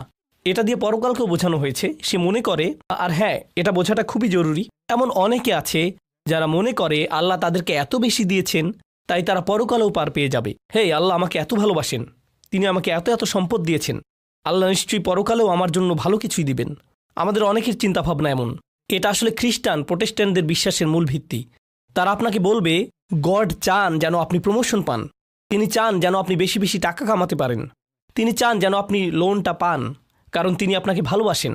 বেশি টাকা কামানো মানে আল্লাহ আপনাকে ভালোবাসেন। এই নিয়ে একটা ঘটনা কোরআনে সূরা কাহফে বর্ণিত হয়েছে। সে ভেবেছে যেহেতু তার বাগানটা বেশি সুন্দর, সেহেতু অমা আজুন্নুসাআতা কাইমাতান, আমার মনে হয় না কিয়ামতে আমার আর কোনো সমস্যা হবে। ওলা ইরুদিতু ইলা রব্বি, যদি কখনো আমার পালনকর্তার কাছে আমাকে পৌঁছে দেওয়া হয়, লা আজিদান্না খায়রাম মিনহা মুনকালাবা, তবে সেখানে এর চাইতে উৎকৃষ্ট কিছু পাবো। আল্লাহ আমাকে শুধু দুনিয়ায় ধন সম্পদ দিবেন না, আখিরাতেও দিবেন। তুমি এখানে গরিব আছো, সেখানেও গরিব থাকবে। এটাই ছিল চিন্তা ভাবনা। বলে রাখি, দুর্ভাগ্যবশত এমন মানসিকতা, বিশ্বাস করুন বা না করুন, আমাদের অনেক মুসলিম ভাইদের মধ্যে ঢুকে গেছে। তারা ভাবে আল্লাহ আমাকে অনেক বেশি ভালোবাসেন, আমাদের থাকার জন্য সুন্দর বাড়ি আছে, ভালো চাকরি আছে, বড় ব্যবসা আছে, পরিষ্কারভাবে বোঝা যাচ্ছে আল্লাহ আমাকে ভালোবাসেন, তিনি আমার মধ্যে এমন কিছু পেয়েছেন যা অন্যদের মধ্যে পাননি। তাহলে আর চিন্তা কি? আল্লাহ আমার সাথেই আছেন। আসলে যেগুলোর জন্য আপনি আল্লাহকে ধন্যবাদ দিচ্ছেন, প্রকৃতপক্ষে এগুলো মূলত একটা পরীক্ষা। কিছু মানুষের জন্য দারিদ্র্য হচ্ছে পরীক্ষা, আর কিছু মানুষের জন্য ধন সম্পদ হচ্ছে পরীক্ষা। দুটোই পরীক্ষা, কোনোটাই আসলে কাউকে কারো চেয়ে এগিয়ে রাখে না। তাই আমি বলছি না যে ধনীদের জন্য পরীক্ষা বেশি আর গরিবরা কম পরীক্ষায় আছে। আমাদেরকে বুঝতে হবে যে দুটোই পরীক্ষা, দুটো অবস্থায় আসলে পরীক্ষা। আল্লাহ আমাদেরকে এই পরীক্ষাকে অনুধাবন করার শক্তি দিন এবং আমাদেরকে এমন একটি জীবন দিন যেন আমরা এই পরীক্ষায় উত্তীর্ণ হতে পারি। ওয়ালাম আন্না আখলাদাহু অখালাদাহু বিমান ওয়াহিদা, শাওকানি বলেছেন এখানে আখলাদা ও খালাদা শব্দ দুটির অর্থ একই। সুম্মা ফিত তাফসির উজুহু আহাদুহা, কিন্তু তাফসিরে এগুলোকে আলাদাভাবে অর্থ করা হয়েছে। ইয়াতামিলা আইয়াকুন আল মানা তুল আল মাল তাউল আল মাল আমলাহু, এর একটি অর্থ হতে পারে তার ধন সম্পদ তার আশাকে প্রলম্বিত করে, এজন্যই সে ভাবে যে সে চিরকাল বেঁচে থাকবে। আলাম ইয়াকুল ইউখলিদুহু, তিনি এখানে বলেননি যে এটা তাকে চিরস্থায়ী জীবন দিবে। তিনি এখানে বর্তমান বা ভবিষ্যৎকাল ব্যবহার করেননি, তিনি অতীতকাল ব্যবহার করেছেন। লিআন্নাল মুরাদ ইয়াহসাবু হাদাল ইনসান, কারণ এর অর্থ হচ্ছে মানুষ মনে করে আন্নাল মালা দিমনুল্লাহুল খুলুদ ওয়া আতাহুল আমান মিনাল মাউত ওয়া কাআন্নাহু হাকামা ওয়া কাদ ফারাকা মিনহু অলিজালিকা জাকারাহু আল মাদি। তিনি এখানে যা বলেছেন তা হলো, এর কারণ হচ্ছে মানুষ মনে করে যেহেতু তার ধন সম্পদ আছে, এই দিয়ে প্রমাণ হয় আমি পার পেয়ে গিয়েছি, আমাকে আর ভবিষ্যৎ নিয়ে ভাবতে হবে না, কারণ আমার টাকা পয়সা আছে। অর্থাৎ আখিরাতের সতর্কতা, ভবিষ্যতের সতর্কতা তাকে ভাবায় না। তার মাথায় শুরুতেই যা আসে তা হলো আমি ঠিক আছি, আমার কোনো সমস্যা নেই, অন্যদের এসবে সমস্যা হতে পারে, আমি পার পেয়ে যাব। কেউ কেউ আবার ভাবে, এই সূরার তাফসিরে মুফতি আহমদ শফি এটা বলেছেন, এটা রেকর্ড করা আছে। তিনি বলেন কিছু মানুষ আছে তারা ভাবে তারা জান্নাত কিনতে পারবে। যখন তাদেরকে সতর্ক করা হয় তারা ভাবে আমার তো অনেক টাকা, যদিও আমি আল্লাহর হুকুম মানছি না, তবে আমি এর একটা ব্যবস্থা করে ফেলবো। সামনের হজে আমি এলিট প্যাকেজে যাব, এলিট প্যাকেজে গেলে কোনো সিকিউরিটি গেটে আমাকে আটকাবে না, এরপর একদম সোজা জান্নাতে চলে যাব, মানে জান্নাত আমার জন্য অপেক্ষা করছে। তো এভাবে সে ফুরু হয়ে যায়, অর্থাৎ ভবিষ্যৎ নিয়ে সে পুরোপুরি অসচেতন হয়ে পড়ে। কল আল হাসান, হাসান বলেন মা রাআইতু ইয়াকিনান, এটা একটা অসাধারণ মন্তব্য। মা রাআইতু ইয়াকিনান লা শাক্কা ফীহি আশবাহু বিশাক লা ইয়াকিনা ফিকাল মাউত। সে ভাবে আমি এ ব্যাপারে নিশ্চিত নই, যেখানে এতে আসলে কোনো সন্দেহ নেই। মানুষ এটা নিয়ে খুবই অনিশ্চিত, যেন এটা কোনো অনিশ্চিত বিষয়। এটা এমন একটি বিষয় যা অবশ্যই ঘটবে, এতে কোনো সন্দেহ নেই। আর মানুষ মনে করে যেন এটা কোনো অনিশ্চিত বিষয়, কখনো ঘটবে না, তারা এটা নিয়ে সন্দেহ করে। সুবহানাল্লাহ। আহাব্বাল মাল হুব্বান শাদীদান, এটা হচ্ছে আয়াতের আরেকটি অর্থ। সম্পদের প্রতি তাদের ভালোবাসা হলো তীব্র ভালোবাসা। হাত্তা তাকাদা আন্নাহু ইন ইনতাকাসা মালিল আমুত, যতক্ষণ না সে ভাবে যে আমার সম্পদ শেষ হয়ে গেলে আমি শেষ হয়ে যাব। ফালিযালিকা ইয়াহফিদুহু মিনান নুকসান ইয়াবকা হাইয়ান, তাই সে তার সম্পদ রক্ষা করে যাতে সে বাঁচতে পারে। ওয়া হাযা গায়রু বাঈদ মিন ইতিকাদিল বাখিল, একজন কৃপণ বা লোভীর মতোই তার চিন্তা ভাবনা বা বিশ্বাস। আন্না হাযা তারিদ বিল আমালিস সালিহ, এটা হচ্ছে ভালো কাজের বিপরীত। ও আন্নাহু হুয়াল্লাযী ইয়াখলুদু সাহিবাহু ফিদ দুনিয়া বিযিকর, আর এটা হচ্ছে ভালো মানুষেরা এটা জানে যে ভালো কাজ করে এটাই তাকে সত্যিকারের চিরস্থায়ী জীবন দেবে, ভালো কাজের প্রচারের মাধ্যমে। ওয়াফি আখিরি নাঈমিল মুকিম, এবং সব কিছুর শেষে সে সুখী জীবন পাবে। এবার এই আয়াতটি নিয়ে আমি আমার নিজের চিন্তাগুলো আলোচনা করে এই সূরাটি শেষ করব ইনশাআল্লাহ তাআলা। আমরা প্রায় শেষ পর্যায়ে চলে এসেছি। আচ্ছা, কয়টা বাজে? ও আল্লাহ, আচ্ছা আমি শেষ করার চেষ্টা করব। আমি যদি না পারি আমি চেষ্টা করব। ওকে, এই সূরার শেষটা অসাধারণ। আল্লাহ আযজা ওয়া জাল্লা 5টি অপরাধীর কথা বলেছেন। হুমাজা, লুমাজা, জামা মালান, আদ্দাদা এবং ইয়াহসাবু। আল হুসুব আন্নাল মাল আখলাদাহু, আল হুসবান আন্নাল মাল আখলাদাহু, ইয়াহসাবু আন্নাল মালাহু ও আখলাদাহ। এই 5টি অপরাধ যদি আপনি সূরার শেষে দেখেন, আল্লাহ 5টি শাস্তির বর্ণনা দিয়েছেন। আল হুতামা নারুল্লাহিল মুকাদা আল্লাতী তাত্তালিউ আলাল আফইদা, তৃতীয়। ইন্নাহা আলাইহিম মুসদা, চতুর্থ। ফি আমাদিম মুমাদ্দাদা, পঞ্চম। আর যারা এসব কাজের সাথে জড়িয়ে গেছে তাদের অন্তরে কি অসাধারণভাবে ভয় ঢুকিয়ে দেয়া হয়েছে। কাল্লা লায়ুমবাদান্না ফিল হুতামা, হুতাম শব্দটির আরেকটি অর্থ হলো ভাঙা। হুতাম শব্দের মূল অর্থ কাসরা, যার অর্থ ভাঙা। হুতামা শব্দটি দিয়ে বোঝায় এমন ফসল যা হলুদ হয়ে গিয়েছে, অর্থাৎ তোলার সময় হয়েছে। মানুষ একে তুলতে গেলে কি হয়? একে ভাঙা হয়, ছিঁড়ে ফেলা হয়। এই শব্দটি সূরার অন্য একটি শব্দের বিপরীত, সেটা হলো কারো উদ্যম ভাঙা। মনে আছে আপনাদের? আল হুমাজ কাসর, তাই না? আপনি অন্য মানুষের উদ্যম ও সম্মান ভাঙবেন, এর ফলে আপনি নিজেকেই ভাঙা অবস্থায় দেখতে পাবেন। এটা আপনাকে ধ্বংস করে দিবে। হুতামা, সুবহানাল্লাহ। এই দুইটি শব্দের মধ্যে কি চমৎকার মিল। যখন পিঁপড়ারা সুলাইমান আলাইহিস সালামকে ভয় পেল, তারা বলল লায়াহতিমান্নাকুম, সুলাইমান যেন আমাদের উপর দিয়ে না যায়, আমাদেরকে পিষে না দেয়, ভেঙে না দেয়। কেউ কেউ বলেন হুতামা হচ্ছে জাহান্নামের চতুর্থ বা ষষ্ঠ স্তর। আল্লাহু আলাম, এটা শুধু মন্তব্য। আমি এর সপক্ষে কোনো হাদিস পাইনি বা কোনো সাহাবী বলেছেন এমন পাইনি। এই আগুন হচ্ছে আল্লাহর। আমরা এটা নিয়ে একটু পরে আলোচনা করছি।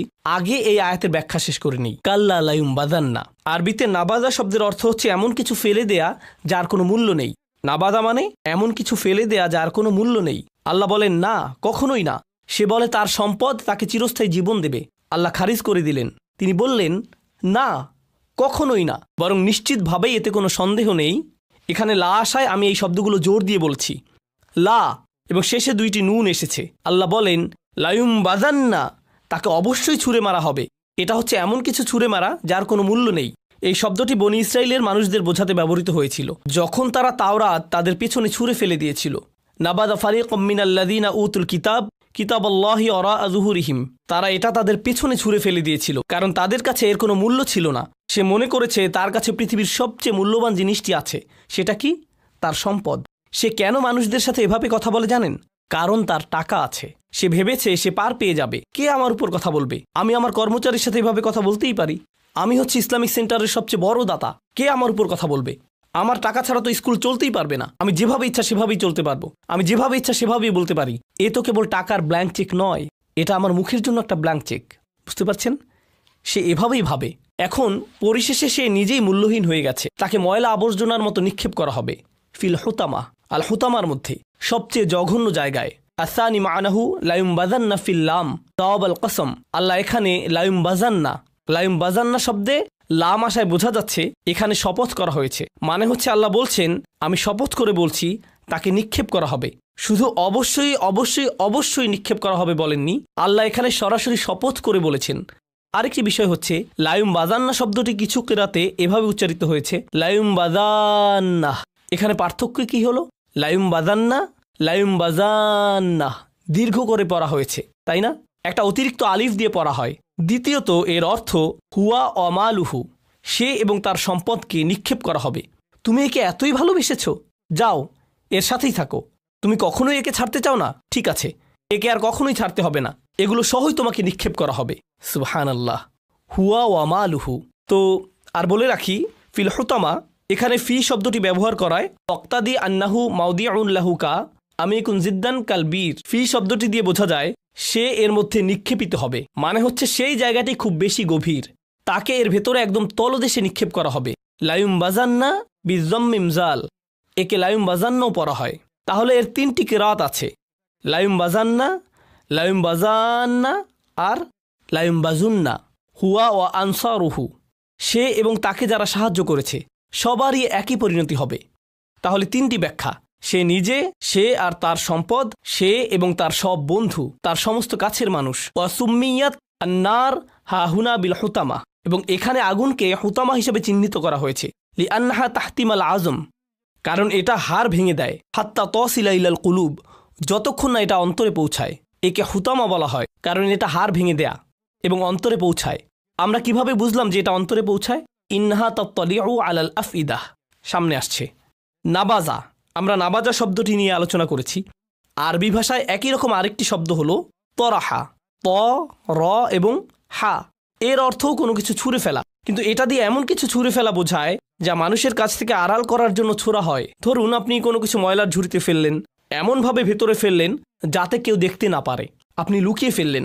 ও হ্যাঁ, এই শব্দটি ব্যবহৃত হয়েছিল যখন ইউসুফ আলাইহিসসালামের ভাইরা তাকে লুকিয়ে ফেলতে চেয়েছিল। আয়ুত্তর হুহু, এমনভাবে লুকিয়ে ফেলো যাতে কেউ তাকে দেখতে না পারে, এমন কোনো জায়গায় ফেলে দাও যাতে কেউ তাকে না দেখে। এটা এই শব্দের আরেকটি অর্থ। ফি আন্নামা যাকারাহু বিলাফজিন নাবাজ আদাল আলাল ইহানা, তিনি এখানে নাবাজ শব্দটি ব্যবহার করেছেন। এর অর্থ হচ্ছে তাদের জন্য রয়েছে অপমান। লিআন্নাল কাফির কানা ইয়াতাকিদু আন্নাহু মিন আহলিল কারামা, কারণ অবিশ্বাসীরা মনে করত তারা সম্মান পাবে। ক্বালা মাকাতিল হিয়া তাহতামুল ইজাম ওয়া তাকুলুল লুহুম, মাকাতিল বলেন এটা হাড়গোড় ভেঙে দেবে এবং মাংস গলিয়ে দেবে। হাত্তা তাহজিম আলাল কুলুব, যতক্ষণ না এটা অন্তরে পৌঁছায়। এই শব্দটি দিয়ে জাহান্নাম বোঝানোর তাৎপর্য কি? প্রথমত এর কি কি তাৎপর্য আছে তা নিয়ে ইমাম ফখরুদ্দিন আর রাজি রহমাহুল্লাহ একটা তালিকা করেছেন যে কেন আল্লাহ তাআলা জাহান্নাম না বলে হুতামা শব্দটি ব্যবহার করেছেন।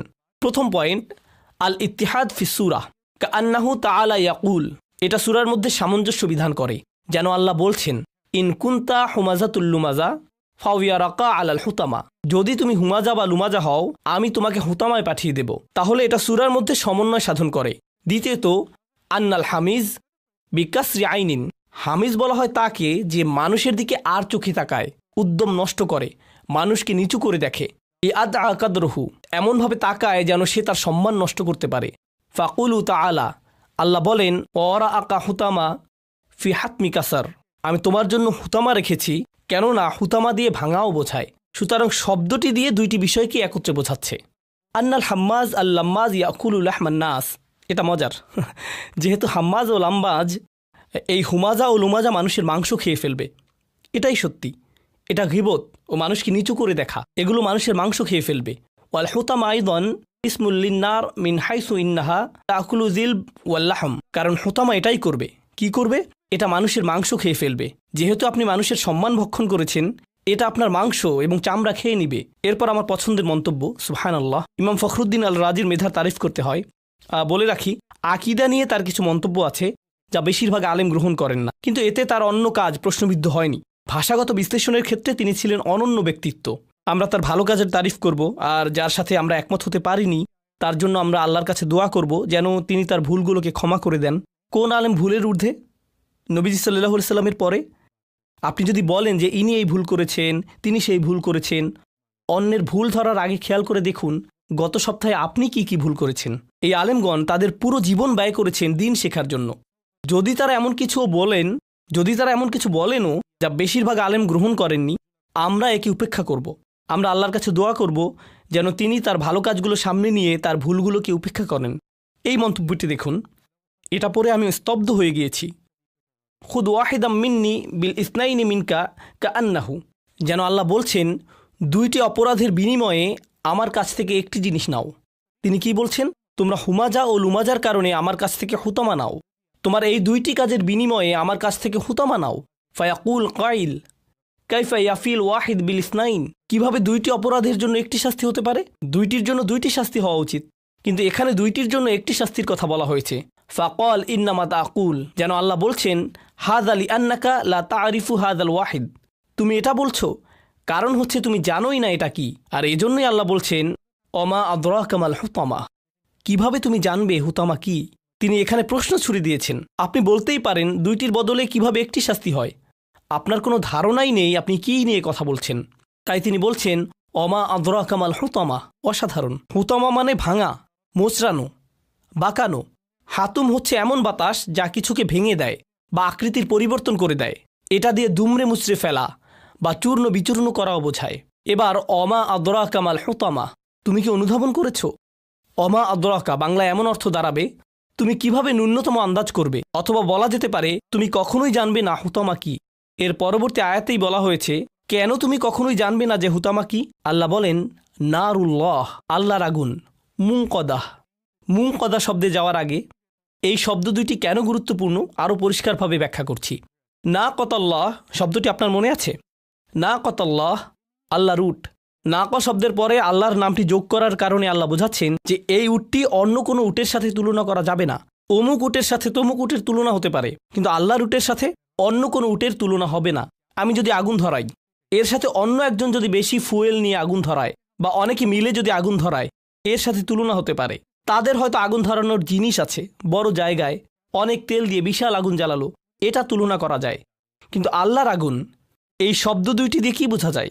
এর সাথে কখনোই অন্য কোনো আগুনের তুলনা হবে না। শুধুমাত্র বলা যেতে পারে যে এটা হচ্ছে এমন আগুন যা আল্লাহ বিশেষভাবে প্রস্তুত করেছেন। তাহলে এখানে আল্লাহ শব্দটি দিয়ে তিনি একে অতুলনীয় করেছেন। এর ফলে আগের আয়াতটিও যথাযথ হয়েছে। কিভাবে তুমি এটা আন্দাজ করবে? কারণ এটা আল্লাহর আগুন। পৃথিবীর কোনো আগুন তোমাকে ন্যূনতম ধারণাও দেবে না যে এটা কেমন আগুন। নারুল্লাহ। এরপর তিনি বলেন, আল মুনকদাহ। আল মুনকদাহ হচ্ছে ইসমে মাফউল, ইসমে ফাইল হচ্ছে মুকিদাহ। মুনকদা ইসমে মাফউল, তো এটা হচ্ছে আওকদা ইউকিদু ইকাদ থেকে আল মুনকদাহ, অর্থ যা জ্বালানো হয়েছে। এর সাথে আল্লাহর নাম জুড়ে দেওয়ায় বোঝা যাচ্ছে আল্লাহ নিজেই এটা জ্বালিয়েছেন, এটাই বোঝা যাচ্ছে, কারণ আল্লাহ নিজেই। তাহলে আল্লাহর আগুন যা জ্বালানো হয়েছে, মানে এই আগুন যা আল্লাহ নিজেই জ্বালিয়েছেন, এটা হচ্ছে প্রথম পয়েন্ট। দ্বিতীয় পয়েন্ট হচ্ছে এখানে আল্লাহ সুবহানাহু ওয়া তাআলা জ্বালানোর কাজটিকে বিশেষভাবে বলেছেন, মানে তিনি জ্বালিয়েছেন, তার চাইতে জ্বালানোকে বিশেষ গুরুত্ব দিয়েছেন। আল্লাহ শব্দটি দিয়ে তিনি নিজের কথা বলেছেন, কিন্তু আগুনের কথা এসেছে ইসমে মাফউলে। তিনি এখানে বলেননি নারুল্লাহিল মুকিদ, কারণ মুকিদ বললে এটা আল্লাহকে সম্পর্কিত করত, এমন আগুন যা আল্লাহ জ্বালিয়েছেন। কিন্তু না, আল্লাহর আগুন যা জ্বালানো হয়েছে। তাহলে চিন্তা করুন এটা কতটা ভয়ঙ্কর হতে পারে। তাহলে এটা আপনাকে আগুন নিয়ে ভাবতে বাধ্য করছে। এরপর আল মুনকদা শব্দটি নিয়ে ইবনে ফারিস বলছেন, ইকদ কালিমাতুন তাদুল্লু আলা ইশতিয়ারিন নার। এটা দিয়ে আগুনের ফুলকি বোঝাচ্ছে, এত বড় আগুন যা দিয়ে অনেক ফুলকি বের হচ্ছে। আম্মা কুলহু তাআলা নারুল্লাহ ফাল ইদাফা লিত তাখফিম আই হিয়া নারুন লাকাসাইরিন নিরান। নার শব্দের সাথে আল্লাহকে সম্পর্কিত করার কারণ হলো এর বিশালত্ব বোঝানো, যাতে আপনি বুঝেন এটা হচ্ছে লাকাসাইরিন নিরান, এটা অন্য কোনো আগুনের মতো নয়। আল মুকদা আল্লাতি লা তাহমিতু আবাদান, মুকদা দিয়ে এমন আগুন বোঝায় যা কখনোই নিভে যাবে না। আইউল মুকদা বি আমরিহি আও বি কুদরতিহি, এটা অসাধারণ। মুকদা দিয়ে দুটি বিষয় বোঝায়। প্রথম, এটা আল্লাহর নির্দেশে জ্বালানো হয়েছে, আল্লাহ হুকুম করেছেন তাই এটা জ্বলছে। আও বি কুদরতিহি, মানে আল্লাহ একে এমন সৃষ্টি করেছেন যেন এটা এভাবে জ্বলে থাকে। এজন্য এখানে ফেলের বদলে ইসিম ব্যবহৃত হয়েছে। নারুল্লাহি আল্লাতি ইউকাদাত, আল্লাতি তুকদ ফেল ব্যবহৃত হতে পারত, কিন্তু মুকদা দিয়ে বোঝা যায় এটা জ্বলে থাকে, এটা এভাবে জ্বলে থাকে, এটা কখনোই নেভে না। যারা আগুন জ্বালাতে পারেন বলুন তো জ্বালানোর পরে কি হয়? এটা এক সময় নিভে যায়। কিন্তু মুকদা শব্দটি ব্যবহার করে আল্লাহ এখানে অসীম আগুন বুঝিয়েছেন। সুবহানাল্লাহ। আল্লাতি তাত্তালিউ আলাল আফইদা, যা উদিত হয় বা ধীরে সুস্থে বেয়ে ওঠে। আরবিতে তলা শব্দটির অর্থ সূর্যোদয়, মসৃণভাবে উদিত হওয়া এমন বোঝায়। কিন্তু ইত্তালা শব্দটি ব্যবহৃত হয় পাহাড়ে ওঠা বোঝাতে, যা কষ্টসাধ্য, ধাপে ধাপে উঠতে হয়। এটা এমন আগুন যা একটু একটু করে আপনাকে গ্রাস করবে, এরপর আরেকটু, ধাপে ধাপে এটা আপনার ভেতরে পৌঁছাবে, ঠিক যেভাবে পর্বতারোহীরা পাহাড়ে ওঠে। এটাই ইত্তালা। আল্লাতি তাত্তালিউ মানে এটা বারবার হবে। এখানে যদি অতীতকাল ব্যবহৃত হতো ইত্তলাআত, তাহলে এটা একবারই হতো। তাত্তালিউ মানে একবার হবে, শেষ করে আবার শুরু হবে, আবার শেষ করে আবার শুরু হবে। এই ইস্তিমরার ফিল ফেইল দিয়ে অনবরত হওয়া বোঝায়। কেন অন্তরে এমন হবে? লোভের কারণে, হুমাজার কারণে, লুমাজার কারণে, সম্পদ চিরস্থায়ী হবে এমন মনে করার কারণে। এসব মূলত কোথায় থাকে? মানুষের অন্তরে। মানুষের অন্তরে অন্য কারোর জন্য হিংসা হয় কিংবা লোভ হয়ে থাকে। এটা নয়, এটা। যেহেতু এতে করে অন্তর পুড়ে যায়, সত্যিকার অর্থে অন্তরে জ্বলে পুড়ে যায়, তাই আমরা এখানে নয় শব্দটি ব্যবহার করব। কেননা ফুয়াদ শব্দটি দিয়ে বোঝায় কারো অন্তর পুড়ে গেছে, মানে এমন মাংসের টুকরা যা আগুন দিয়ে আচ্ছন্ন রয়েছে। এটাই এর আক্ষরিক অর্থ। মূলত রূপকভাবে বলা হলেও এখন এটা রূপক অর্থে নয়, আক্ষরিকভাবেও এটা ফুয়াদ। তাহলে আল্লাতি তাত্তালিউ আলাল আফইদা ফালাম আন্নাহু তাআলাল জাবাল আত্তালা আলাইহি, আপনি সহজে পাহাড়ে উঠতে পারেন, আবার কঠিনভাবে উঠতে পারেন। ইদা আলাহু, যখন কেউ এর উপরে উঠে যায়। সুম্মা ফি তাফসিরিল আয়া উইজহান, এই আয়াতে তাফসির আমরা দুইটি বিষয় দেখতে পাই। আল আউয়াল আন্নার তাদখুলু ফি আজওয়াফিহিম, অর্থাৎ আগুন তাদের শরীরে প্রবেশ করবে। হাত্তা তাসিলা ইলা সুদুরিহিম, যতক্ষণ না এটা তাদের বুকের ভেতরে প্রবেশ করে। ওহুম তাত্তালিউ আলাল আফইদাতিহিম, এরপর এটা অন্তরে পৌঁছে যাবে। ওয়ালা শাই ফি বাদানিল ইনসান আলতাফ মিনাল ফুয়াদ, মানুষের শরীরে ফুয়াদের চেয়ে সূক্ষ্ম ও গভীর কোনো কিছু নেই। এটা বুকের খাঁচা দিয়ে আবৃত থাকে, এটা একটা গভীর গহ্বর, এটা মানুষের শরীরের সবচেয়ে শক্ত হাড় দিয়ে ঘেরা থাকে। আর হ্যাঁ, আল্লাহ মানুষকে এভাবেই সৃষ্টি করেছেন। শরীরের সবচেয়ে গুরুত্বপূর্ণ অংশগুলো সবচেয়ে বেশি সুরক্ষিত থাকে। হৃদয় সুরক্ষিত থাকে, চিন্তা চেতনাও সুরক্ষিত থাকে শরীরের সবচেয়ে শক্ত হাড় দিয়ে। কিন্তু ঠোঁট ততটা সুরক্ষিত নয়, কারণ এর ততটা সুরক্ষার প্রয়োজন নেই। এর আসলে মাঝে মধ্যে শাস্তির দরকার হয়। এটা দিয়ে মানুষ আসলে বেশি পাপীর ভাগীদার হয়। যা আপনার ঈমানকে বাঁচাবে সেটা সুরক্ষিত, কিন্তু যা আপনাকে বিপদের মধ্যে ফেলে দিবে সেটা খোলামেলা। সুবহানাল্লাহ। যাই হোক, ফুয়াদ শব্দের আরেকটি অর্থ হচ্ছে অন্তরের সবচেয়ে গভীরতম জায়গা। এটাও গুরুত্বপূর্ণ, ভাষাগতভাবে সবচেয়ে গভীর, অন্তরের সবচেয়ে গভীরতম জায়গা। ওয়ালা আসাদ্দু তাআল্লু মানমিনহু বিআদান ইউমাসুহু, এটা এমন জায়গা যেখানে সবচেয়ে বেশি কষ্ট অনুভূত হয়। ফাকাইফা ইজা তলাত নারু জাহান্নাম আস্তাউলাত আলাইহি, কিভাবে এটা সম্ভব যে জাহান্নামের আগুন এসে এর উপর চড়ে বসবে? তিনি বলেন, ইজা আলাহা তলাকা, যদি আগুন অন্তরকে গ্রাস করে তাহলে সে মারা যাবে। এজন্যই আল্লাহ আযজা ওয়া জাল্লা বলেছেন এটা তার উপরে উঠবে, কিন্তু এটা তাকে গ্রাস করবে না। মানে এটা হাড় চূর্ণ বিচূর্ণ করে দিবে, মাংস গলিয়ে দিবে, কিন্তু অন্তরকে গ্রাস করবে না। অন্তর কষ্ট অনুভব করবে, বারবার এটা কষ্ট পেতে থাকবে, এটা অন্তরকে জ্বালিয়ে দিবে না। সুবহানাল্লাহ।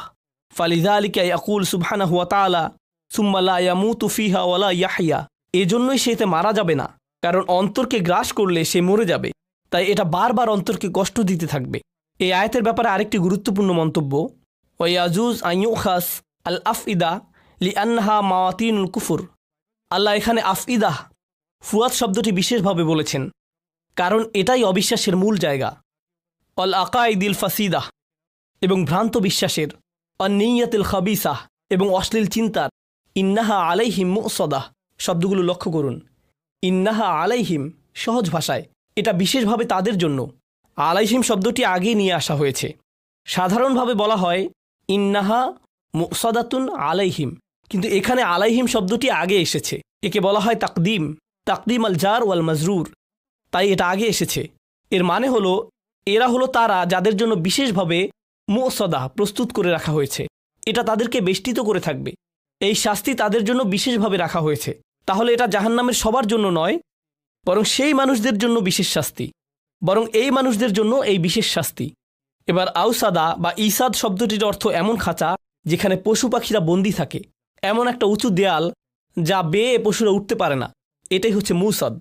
বা এর আরেকটি অর্থ হলো কোনো কিছু উল্টো করে রাখা। যেমন ধরুন আপনার কিছু খাবার আছে, আপনি তা প্লেট দিয়ে ঢেকে রাখলেন যাতে কিছু এসে খাবারের উপর না পড়ে, এটাকে ইসাদ বলা হয়। কিছু ঢেকে রাখা বা ঢাকনা দেয়া। এই জন্যই আল্লাহ বলেছেন কুল্লামা আরাদু আইয়াখরুজু মিনহা উইদু ফিহা, তারা যতবার এ থেকে বের হতে চাইবে তারা আগের জায়গায় ফিরে আসবে, কারণ এটা ঢাকনা দিয়ে ঢাকা, তাদের উপরে ঢাকনা দিয়ে ঢাকা থাকবে। মুসাদা আলামিয়াকুল মুতবাকা শব্দটি দিয়েও ঢাকনা দিয়ে ঢাকা বোঝায়, কিন্তু তিনি এখানে মুতবাকা ব্যবহার করেননি, তিনি মুসাদা ব্যবহার করেছেন। লিআন্নাল মুসাদা হিয়াল আবওয়াব আল মুগলাকা। এটা অসাধারণ, কারণ মুসাদা দিয়ে বোঝা যায় যার দরজা বন্ধ। সেখানে দরজা আছে কিন্তু সেগুলো বন্ধ, কিন্তু এখানে যদি মুতবাকা হতো তার মানে সেখানে কোনো দরজা নেই। এটা এমন ঢাকনা যা খোলা যায় না, কিন্তু মুসাদা খোলা যায়, এর দরজা আছে। তাহলে এতে কিসের সম্ভাবনা থাকে? তাহলে আসুন দেখি কিভাবে। আন্নাহু লাউ শাআ ইয়াজআল যালিকার মাউত বিহাইসু লা ইয়াকুল লাহুল বাব লাকিন্নাহু বিল বাব। তিনি এমন কিছু বলতে পারতেন যাতে দরজা নেই, কিন্তু তিনি এমন শব্দ ব্যবহার করেছেন যাতে দরজা আছে। ইয়াজকুরুহুমুল খুরুজ, পালানোর পথ রাখার কারণ হলো ফাইয়াজিদু ফি হাসরাতিহিম, কারণ এটা তাদের অনেক উঁচুতে, যা আমরা পরবর্তী আয়াতেই পাই। তারা দরজার খোঁজ করতে থাকবে যা তাদের হাসরা বাড়িয়ে দিবে, তাদের আফসোস। দেখুন, যদি কোনো সম্ভাবনা না থাকে আমরা আশা ছেড়ে দিই, কিন্তু এখানে দরজা দেখা যাচ্ছে আর সেখানে যাওয়ার আশা কষ্ট বাড়িয়ে দিচ্ছে। তাই আল্লাহ তাদের মানসিক কষ্ট বোঝানোর জন্য মুসাদা শব্দটি ব্যবহার করেছেন। ওয়ালাম ইয়াকুল মুসাদাতুন আলাইহিম, তিনি এখানে মুসাদাতুন আলাইহিম বলেননি, তিনি বলেছেন আলাইহিম মুসাদা। ইউফিদু আন্নাল মকসুদ আওয়াইলান কাউনুহুম বিহাযিহিল হালাহ। এর একটি মাহাত্ম্য হলো যাতে তারা উপলব্ধি করে যে তারা কেমন অবস্থায় থাকবে। মুসাদাকে বিশেষ না করে তিনি তাদের অবস্থাকে গুরুত্ব দিয়েছেন। পরিশেষে শেষ আয়াত ফি আমাদিম মুমাদ্দাদা। আমাদ অর্থ হলো খুঁটি। আরবি ভাষায় মাদ শব্দটি দিয়ে বোঝায় লম্বা করা। মাদ্দাদা তামদিদ, এটা হচ্ছে বাবে তাফঈল। এখান থেকে ইসমে মাফউল হলো মুমাদ্দাদ। মুমাদ্দাদা হচ্ছে স্ত্রীবাচক শব্দ, কারণ এটা ভগ্ন বহুবচনের একটি বিশেষণ। জামউ তাকসির, এক বচনে আমুদ, সেখান থেকে আমাদ। যাই হোক, আমাদিম মুমাদ্দাদা অর্থ লম্বা খুঁটি। মাদ্দাহ মানে লম্বা করা, মাদ্দাদা মানে চূড়ান্তভাবে লম্বা করা, যতখানি সম্ভব ততখানি লম্বা করা। আল আমুদ কুল্লা মুস্তাতিলিন মিন খাসাব আও হাদিদ। আমুদ শব্দটি ব্যবহৃত হয় এমন স্তম্ভ বা খুঁটির জন্য যা কাঠ বা লোহা দিয়ে বানানো। ওয়াহুয়া আসলুল বিনা, আর এটা হচ্ছে কোনো গঠনের মূল, অর্থাৎ পুরো গাঁথুনি এর উপর নির্ভর করবে। আমুদুল বাইত, আরবরা বলতো ইউকল আমুদুল বাইত, তারা বলতো বাড়ির খুঁটি। লিল্লাযী ইয়াকুমু বিহিল বাইত, এর উপরেই পুরো বাড়ি দাঁড়িয়ে থাকে, অর্থাৎ এটা ধসে পড়লে পুরো বাড়ি ধসে পড়বে। অফি বিমানা আলবা ইন্নাহা আলাইহিম মুসাদাহ বিআমাদিম মুমাদ্দাদা আলাইহা। আয়াতের শুরুতে ফি এবং মাঝে বা আসায় এর অর্থ দাঁড়াচ্ছে তারা শুধু এর ভেতরে নয়, এই খুঁটির কারণে তারা এর ভেতরে আটকে পড়েছে। মানে হচ্ছে এই খুঁটিগুলো ধাতু দিয়ে তৈরি, কিন্তু এগুলো এতটাই উত্তপ্ত যেন এগুলোও জ্বলছে। যদি এগুলো সাধারণ কোনো খুঁটি হতো তাহলে আপনি কি করতেন? এগুলো বেয়ে ওঠার চেষ্টা করতেন। প্রথমত এগুলো অনেক লম্বা, তার উপর এগুলো প্রচণ্ড গরম, তার মানে এগুলো ধরার চেষ্টা করলে আপনি আরও কষ্ট পাবেন। যাই হোক, পরিশেষে সূরা শুরুর সাথে এর শেষের যে মিল রয়েছে তা নিয়ে বলে শেষ করবে ইনশাআল্লাহ। এই সূরাটি শুরু হয়েছে দুর্ভোগের শব্দ দিয়ে, এটা হচ্ছে ওয়াইল, এটা দিয়ে সূরাটি শুরু হয়, আর শেষে এই ওয়াইলের পুরো ব্যাখ্যা দিয়ে সূরাটি শেষ হয়েছে। এটা কি এবং এটা কতটা ভয়াবহ হতে পারে, আল্লাহ আযজা ওয়া জাল্লা এর ভয়াবহ রূপটি তুলে ধরেছেন, যেখানে মানুষকে নিক্ষেপ করা হচ্ছে আর তাদের মাথার উপর এত উঁচু উঁচু খুঁটি, উঁচু ছাদের কাছে তারা কি দেখবে? দরজা, কিন্তু তারা কখনোই সেই দরজার কাছে যেতে পারবে না, কারণ এই খুঁটিগুলোর ধরা এত সহজ নয়। তারা এটা স্পর্শ করতেই পারবে না, এটা ধরতে গেলে তাদের যন্ত্রণা আরো বেড়ে যাবে। আল্লাহ আযজা ওয়া জাল্লা আমাদেরকে এই থেকে রক্ষা করুন। পরিশেষে এই সূরা শুরুতে আল্লাহ আযজা ওয়া জাল্লা কুল শব্দটি ব্যবহার করেছেন, যার অর্থ কেউ যেন না ভাবে যে সে এই শাস্তি থেকে মুক্তি পাবে, আমরা যেন এই শাস্তি নিয়ে ভীত হই। তাই আমি বলি যে আমি এটা সূরা শুরুতে বলেছি আর শেষেও বলছি, এটাই কোরআনের শেষ সতর্কতা। শেষ বলতে বোঝাচ্ছি যে এর মাধ্যমে কোরআনে শেষবারের মতো সতর্ক করা হয়েছে। একই সাথে এতে বেশ কিছু চরম পরিণতির কথা বলা হয়েছে, যা আপনারা এতক্ষণ শুনলেন। আল্লাহ আজ্জা জাল্লা আমাদের অন্তরে জাহান্নামের আগুনের ভীতি দিয়ে দেন। জাহান্নামের মতো নিকৃষ্ট একটি জায়গা যেন আমাদের কখনো দেখতেও না হয়। আল্লাহ আজ্জা জাল্লা আমাদেরকে এবং আমাদের পরিবারকে জাহান্নামের আগুন থেকে রক্ষা করুন। বারাকাল্লাহু লি ওয়া লাকুম ফিল কুরআনিল হাকিম ওয়া